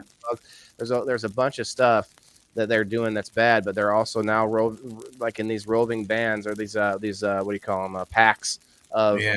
wild boars, and there's some of them that are coming down into the States, and they're finding out that they can't just let people go and hunt them, because if you hunt them, even a few, evidently, then they will be smart enough to then not stop coming around that area and only come out at night when, or like they become more nocturnal and more vicious and stuff. So what they have to do is they have to, when they find them, they have to kill the whole pack at once. They have to be able to eradicate everything. And it's kind of crazy. Derek says, could you please say caramel again? What do you say? Caramel? Say it a few times for me. Love the accent. Derek, I want to hear your accent, man. I don't even know if this is what your face is. See, you guys don't understand. like, is this even your face? Is this really you on the screen, Derek? I'm just kidding. I'm kidding. But you guys see enough of us ramble every day that you start to get to know us enough, and you feel like you know. And that, I like that, because the couple reasons, SteveO. One reason I started doing this in the first place is because I actually used to be into talk radio. And the reason I was into this is because if you get somebody that's talking for hours, they will trip up if they're not like genuine. Like you can't just be a bullshitter for hours and hours. And you can, but it usually shines through at some point, you know, where you make them like you either don't own up to a mistake, or you whatever it is. And I try to be as genuine as I can while I do this, but that's because then you guys get to see who we really are. And then from that, whenever I want to, I can speak up and say, I don't like this, you know, whatever's going on in the world, and I can speak out. And because we're live so many hours of the week, people will not be able to, like, it's much harder to smear somebody when there's a whole bunch of evidence out there towards the contrary. You know what I mean? Yeah. And so you got a lot of public speakers out there and public figures that will get smeared by the opposite side, but usually that's because they don't watch any of the person's content. And so I watch you can typically tell when somebody's full of shit when they don't want to go on to a show where they got to talk for too long.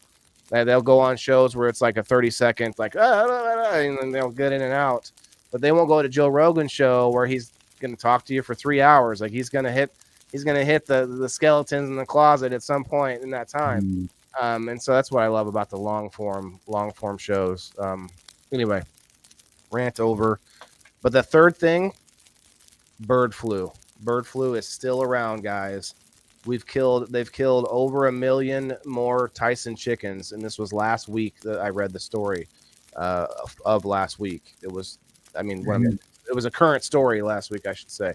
So they're back to killing tons of chickens because they're finding bird flu in the flocks, and boom, it's happening from birds migrating, and then they get into they shit on the chickens or whatever, and then boom, you got chickens with shit on their heads. And then boom, you just like zombie chickens are happening. I don't know what's happening, but it's not good. We eat a lot of chicken, bro. How much chicken you think America goes through? Oh God, a ton. Imagine. I eat more chicken than anything. Yeah, that's the most. I think that's probably the biggest source of our meat. Oh right, Ashley. Ashley says Tyson don't know shit about how to take care of chickens. Well, when you have, look, we can say that Tyson probably doesn't have the most savory methods. It's a big company or a big factory farm, but I would suffice to say that just having that many chickens around each other is enough to be like a recipe for disease, and not having them roaming at all. Like there's probably like no space. Kim says she'd love to go on Joe Rogan. Wouldn't you, Kim? Wouldn't that be crazy? Oh, yeah. Be insane. I'd love to go on it too, for sure. Justin's Newfoundland accent is even crazier for sure. I would be able to understand you, Justin, but well, maybe not. It's been a while, actually. Just me, but the pick is 10 years old. Long story. My hair is outrageously long now. Oh, wow. Okay.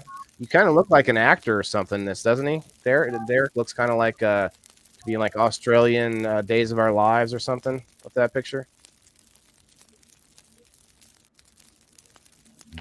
Free range, Billy. Yeah, that's the way. But they say free range, even if it's just like a few feet of concrete that they can walk around on. It's crazy. But those 3 stories alone is just insane right now. Probably salmonella outbreaks, and then they blame it on bird flu. Maybe it could be other things, Ashley, but they're saying that it's happening in several places. Now, I could totally see birds, regular birds, migrating and spreading it. But at the same time, like, are we just going to kill all of our birds? Like, we kind of need birds. I like sound of roasters in the morning. Okay. Tyson food is nasty. I worked for John Tyson in Fayetteville, Arkansas.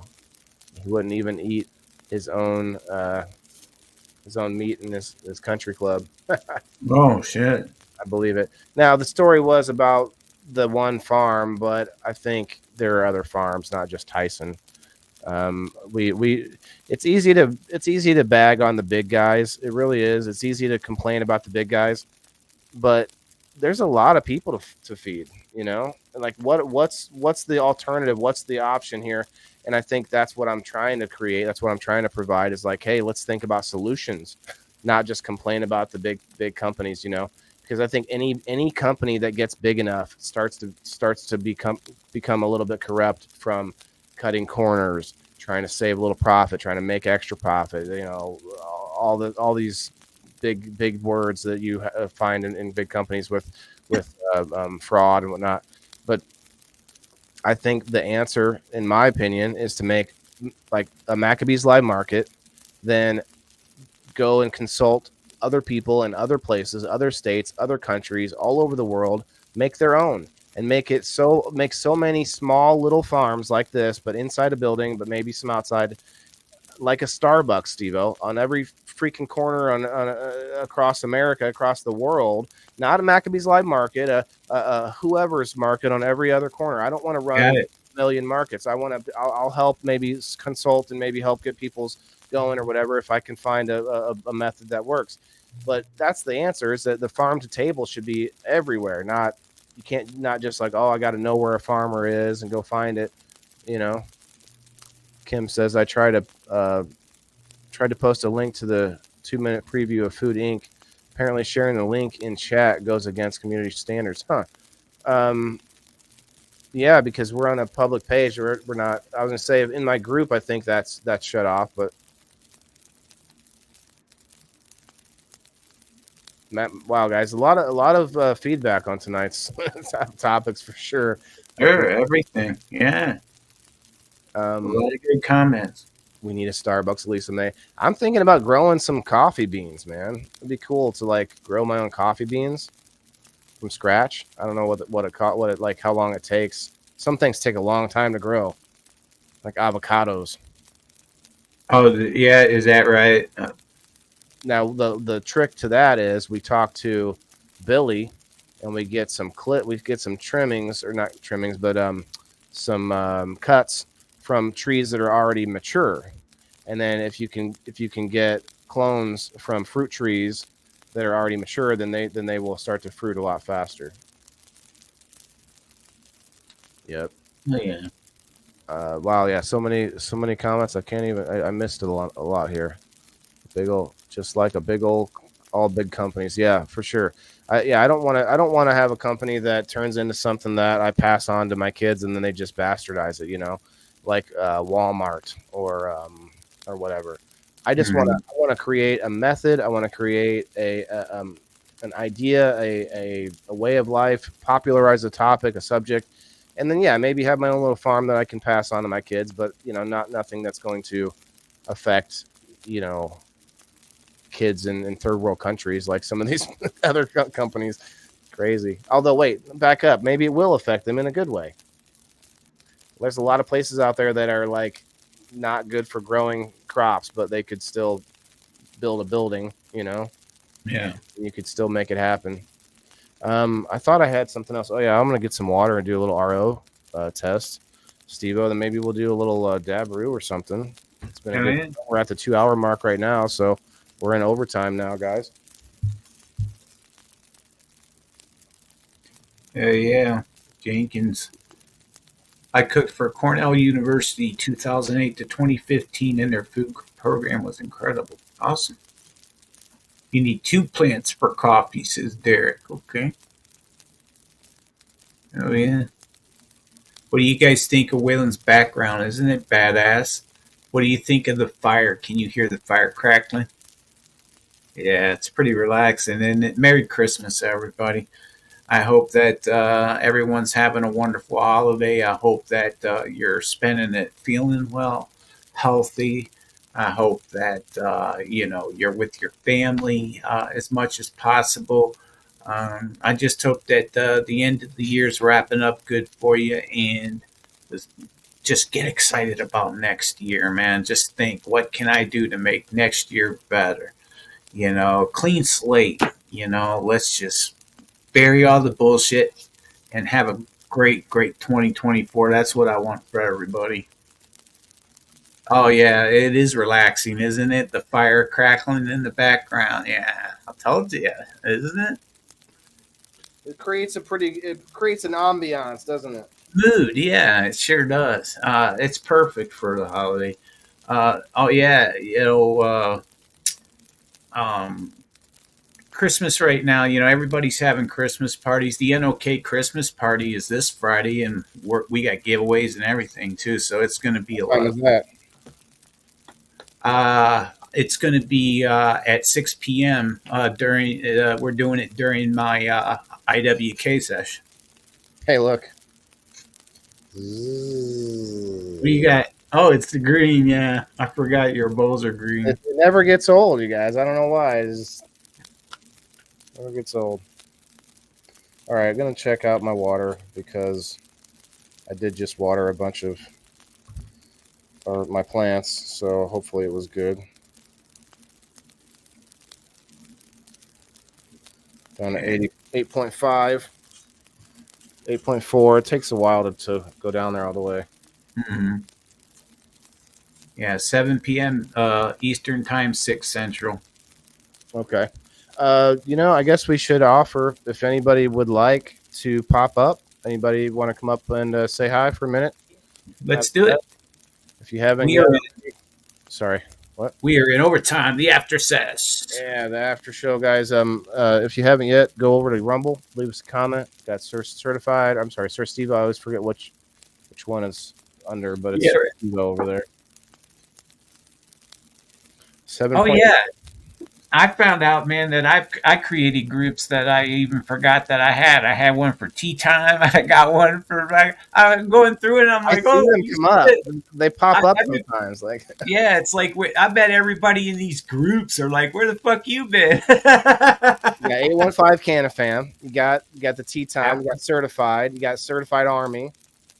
Yeah, and I don't do anything on any of them except certified Army, really. And it's like, I bet everybody's just abandoned ship a long time ago. Oh my goodness, I gotta put a stop to this. All right, Kim wants to come up. If you want to send that to her, you can. I'm gonna put the link in my page, but I think she might be over there on yours. So the StreamYard link is on the Indoor Farmer page if anybody wants to pop up. But yeah, Smashly, guys. Don't forget Smashly on Sundays on the NOK at 7 Central Time, or is it 6 Central? 6 Central Time. Mm-hmm. The daily sesh. Well, this Wednesday on Peace News and Views, we're having our end of the year episode, which turns out to be a great one. You remember Keith Stroop, the founder of the Normal organization? Yep. He's coming back and he's doing story time with Keith Stroop, and he's going to tell all the stories about when he was with Jack Hare, when he was with Rick Simpson, all of the people over the years that he was such an influence with. So it's going to be a lot of fun, man. That's going to be a good one on Wednesday. Night of Reminiscing. Yeah. Well, bro, we're sitting at 7.6. I'm gonna have to hit it with some pH down. My plants are probably not gonna love that water they got. Well, it goes up every time because I have to add more water. So I add more water to the tank, and then it goes up to at least 7, and then they're pee on the top of that. I have to add more water, so I add more water to the. Oh man, who's that weirdo you got playing in the background, Kim? Can you mute that guy? What's going on? Yeah, Mr. Echo in the back. Nice hat though. There we go. Sorry, I had you on my phone, and I didn't have my computer up on my volume up on my computer, so I didn't hear you. Is that do you pull the leg and like it starts making music or something or what? No, I wish. No. That would be a good bonus, wouldn't it? That would be cool. That would be cool. It reminds me of something like it's just your face. Okay, those are ears. Okay. It's just me. It's just me and my hat. Hey, we got all in the house. What's up, boss lady?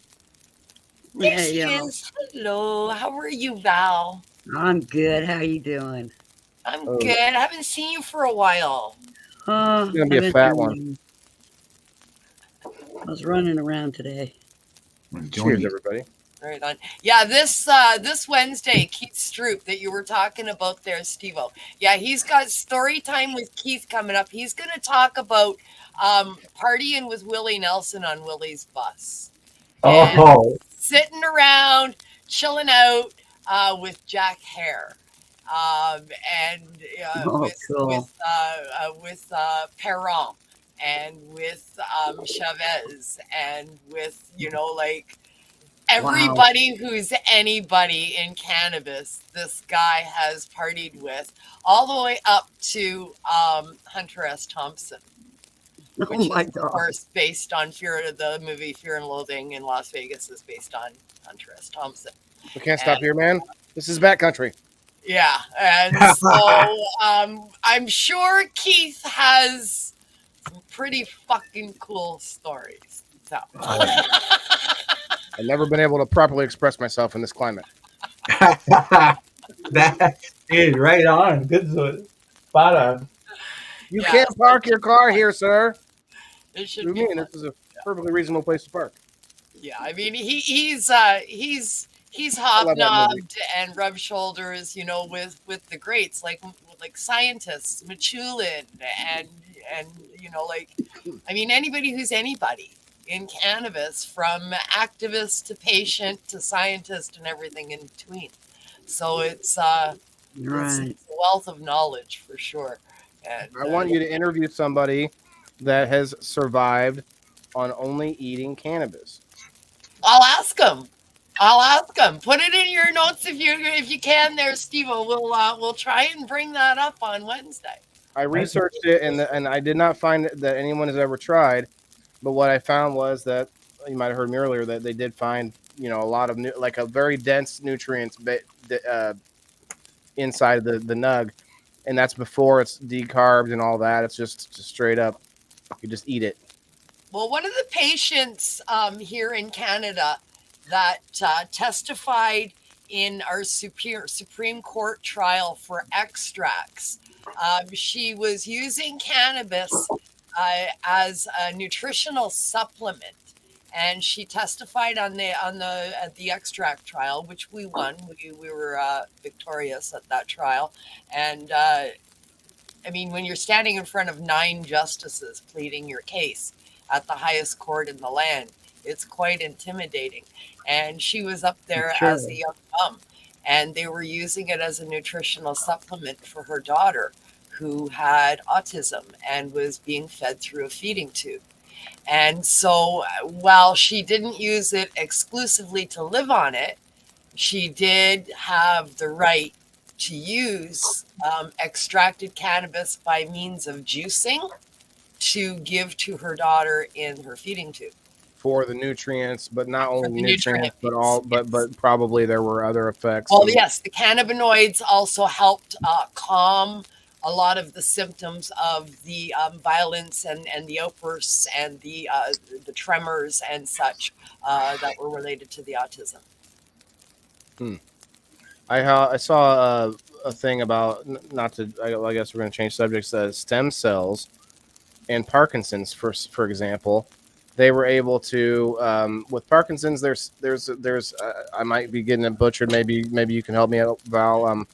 There's something to do. It's in the brain, but there's something to do with a type of a cell that's not working anymore. But what they can do is they can find one that is working with the stem cells and recreate that, or train new stem cells to be that cell and use it to actually cure Parkinson's. And they're finding that a lot. Oh, it shut off on me, but it was at 7.1 or 7. So SteveO, the reason that is, I'll give you 2 reasons. If I use a lot of the water out of the fish tank, then I got to replace it, and it's at 7.0 in the RO system. But here's the other thing: I left it on overnight by accident. Oh shit! So there was a stream of water going from the fish tank to the drain, which is why I'm in the basement. All the fish were still in there, but the water was right at the top. I'm like, man, I'm sure I lost a few, maybe, I don't know. But there's so many guppies that it doesn't matter. But anyway, so I basically replaced all the water with 7.0 is why. So I'm going to have to lower it a little bit. Oh, wow. Guppies breed like fucking crazy, don't they? They do. And that was why I got them, because I actually want to get a secondary tank with some little crabs. Little crabs will eat anything they can get their little pincers on, man. And that would be so fun to watch and get some video of.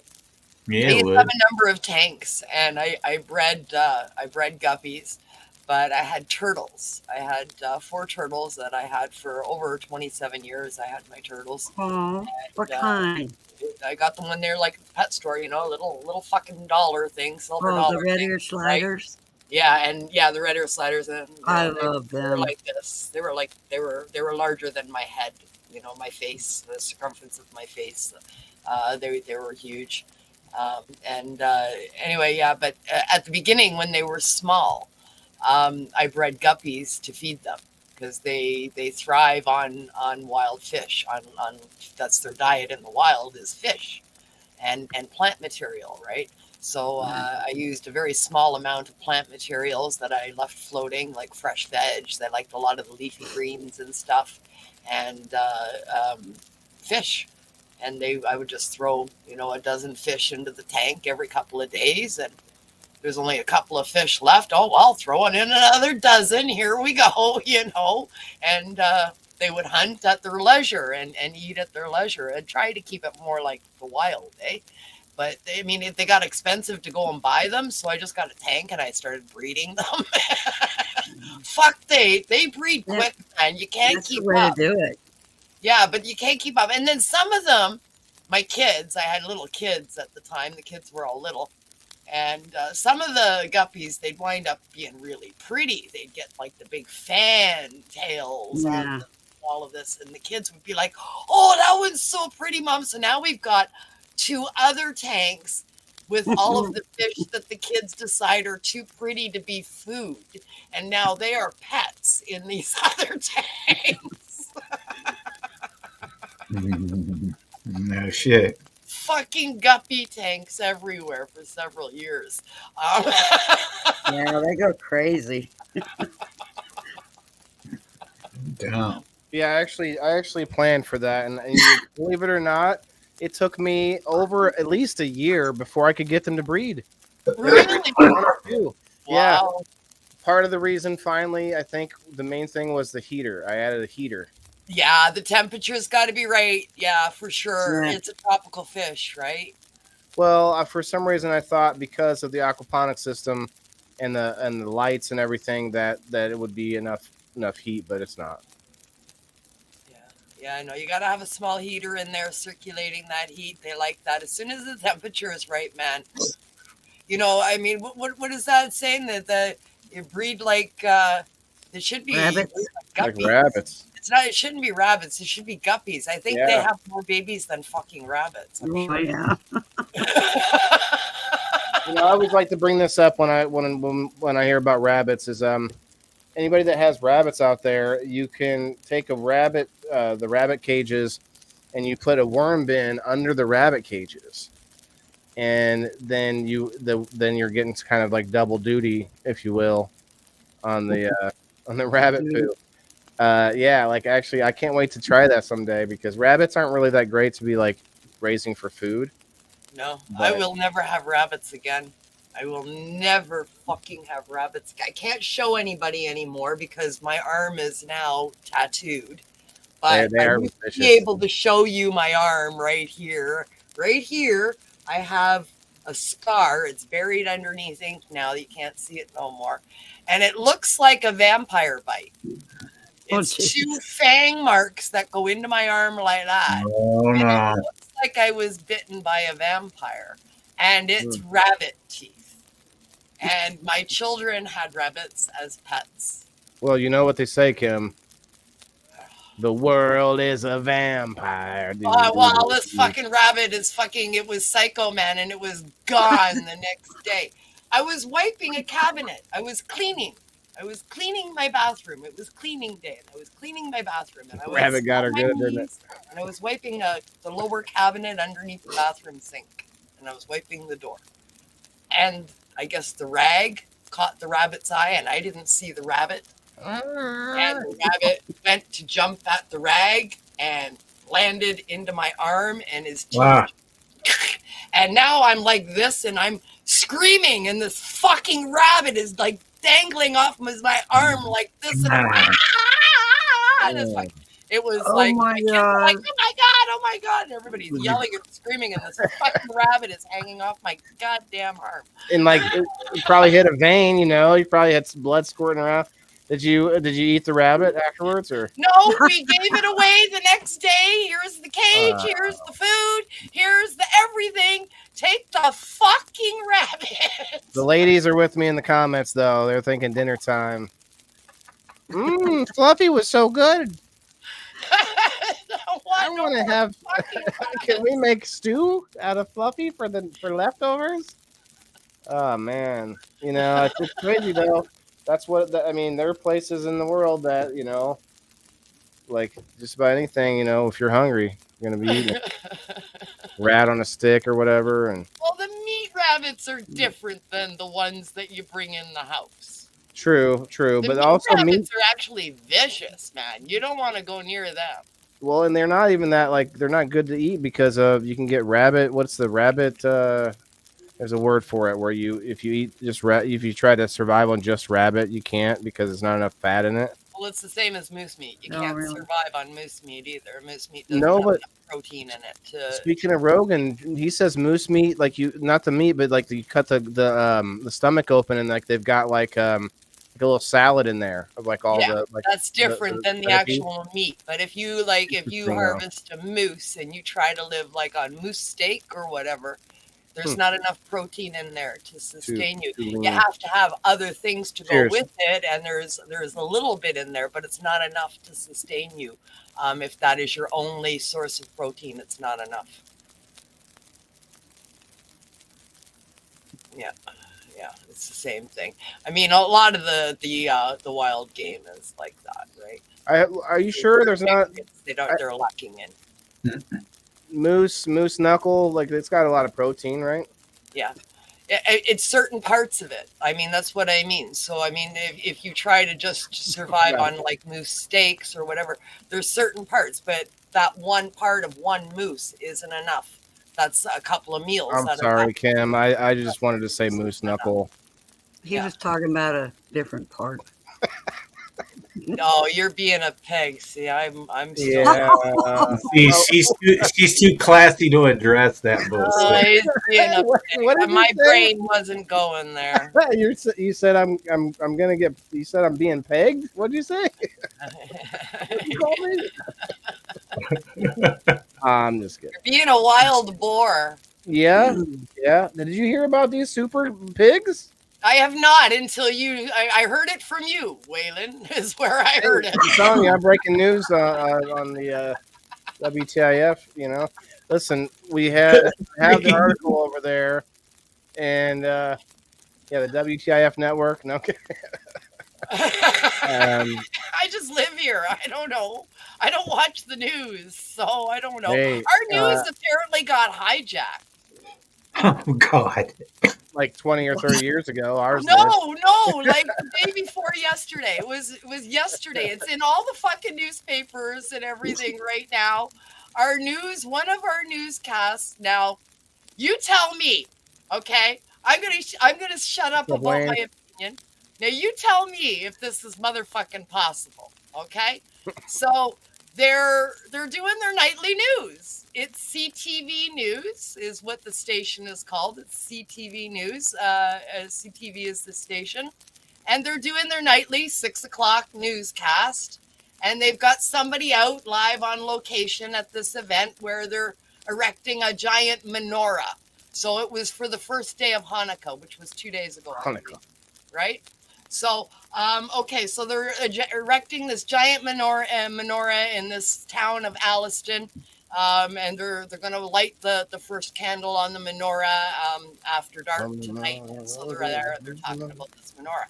And while the camera's on this person and they're showing the erection of this menorah, all of a sudden, that footage is gone. The person is still talking. We still have the person's voice listening to what's going on. But now there's a different image on the screen. And all the images on the screen is the war in Israel with Palestine. Wow. And it's everything that the Israeli army is doing to the Palestinians. And that's the footage that we're seeing. Wow. Overlaid in the middle of this newscast. And this is a nationwide newscast, or mainstream news. One of our biggest news outlets here in Canada. It's called CTV, and they are nationwide. They are top 4 news station in this country. So that's intense. How long was it?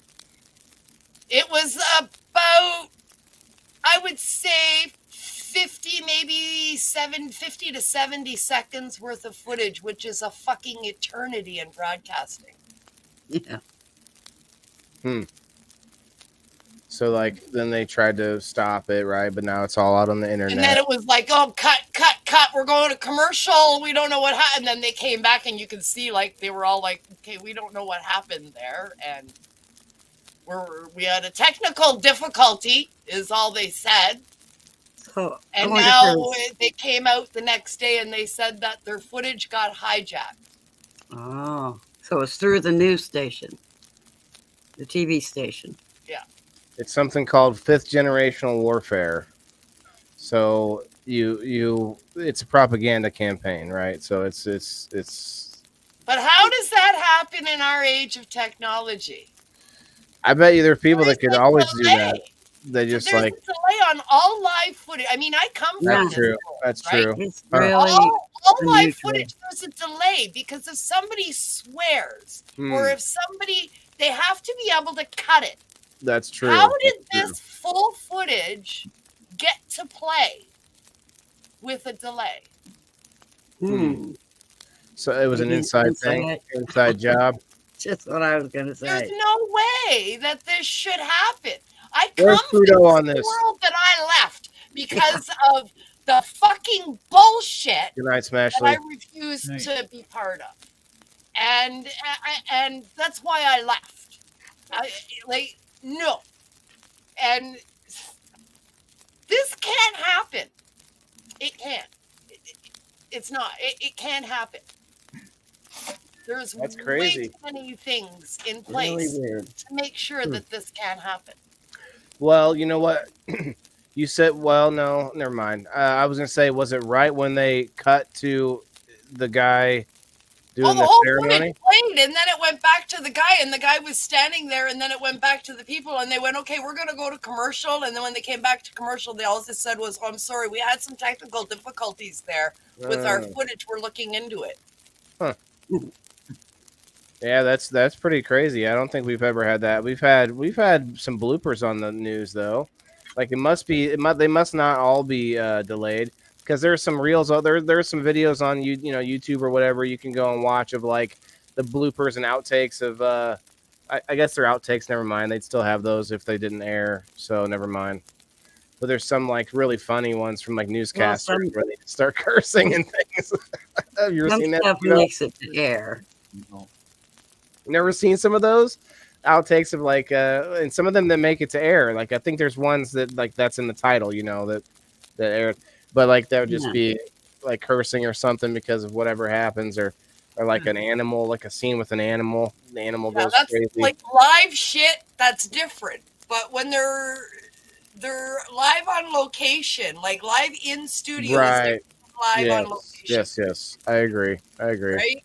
That's so, weird. I mean, the majority of blooper reels that you're going to see are stuff that's live in studio. And if it Weird. went out in air like that, and if you're seeing live on location bloopers, that's all outtakes that never made it to air. Yeah. Right. But I just meant like I think I've seen some that were titled like, you know, that did air, but who knows? I don't know. It's all AI. Yeah. Like the picture of Putin and what's the little rocket man's name? And they're both standing at a concert on the stage at a concert, and they're both standing in front of like turntables. Have you seen that picture? And it was like make music, not war. And it was just like they were standing in front of like a million people, you know, and they were just about to make some music. It was just AI, and it's just like it got me to chuckle. But I'm like, look, I'm not gonna hit the like button because the motherfucker just typed it into some AI, and the AI made it for him. And then there's like 70,000 likes or whatever on it. It's like, come on, man, come on with this stuff, really. I don't like any of those. I make sure I purposely do not make a comment. I do not engage with those posts whatsoever. Yeah, like why are they suck? Why are people just so easy?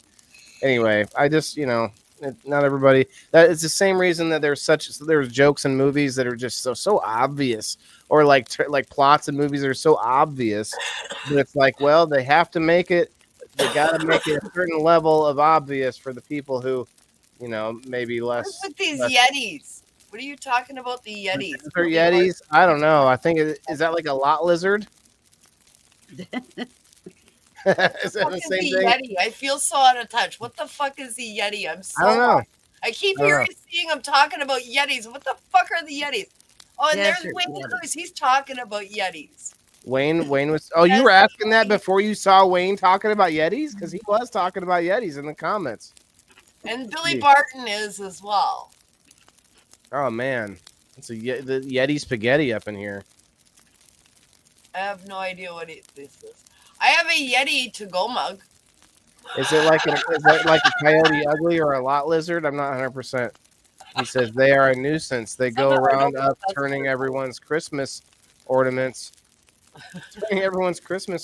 and digging through people's trash. Oh wow! They don't really ask for change anymore because no one really wants to deal with the desert Yeti. Yeah. No. It's like a Sam Squanch. Sam Squanch? Yeah. All right, on that note. We're all lost. Well, Kim's at the North Pole. She doesn't know about the desert Yetis. But, all right, everybody, let's get going. What are they? Abominable snowmen. That's a Yeti. All right, so that's a Yeti. Yeah, sorry. That's a Yeti. All right, abominable snowmen. That's the Yeti. All right. Yeah. Okay. SteveO, you got anything to shout out, my man? Just see you guys Wednesday night for Peace News and Views for Story Time with Keith Stroop, and then Friday night is the Christmas party. So see you guys 6 p.m. then, 2 Central Time. Thursdays. Turkey Thursdays. The Linalool.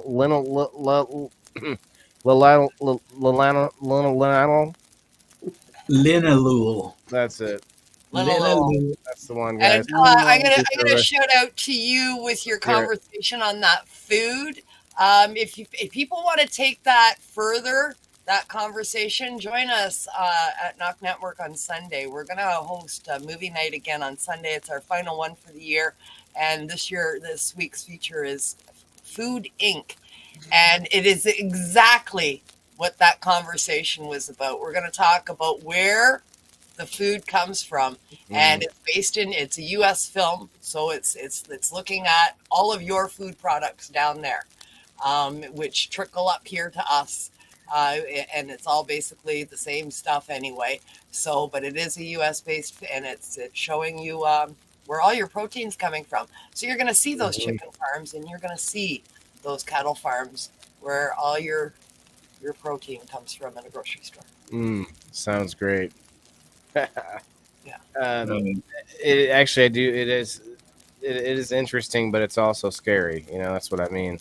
Come have a look. If you're, I mean, we should all know where our food comes from, right?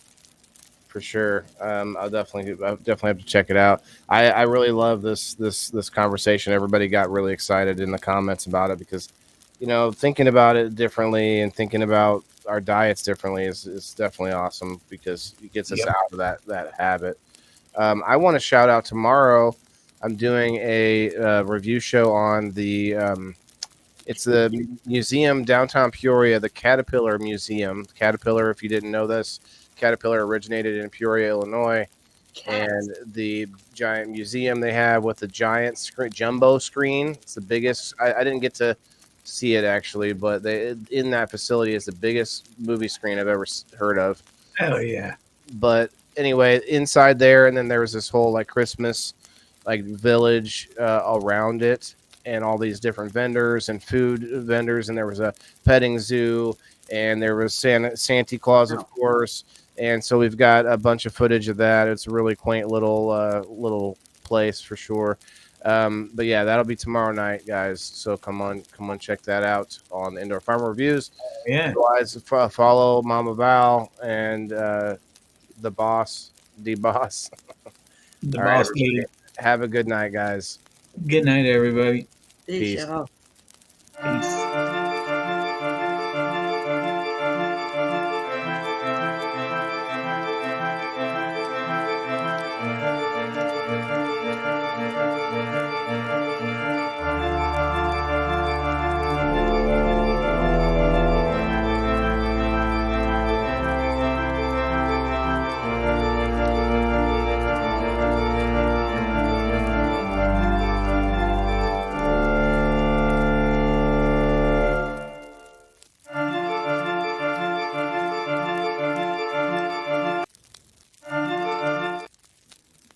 Oh no!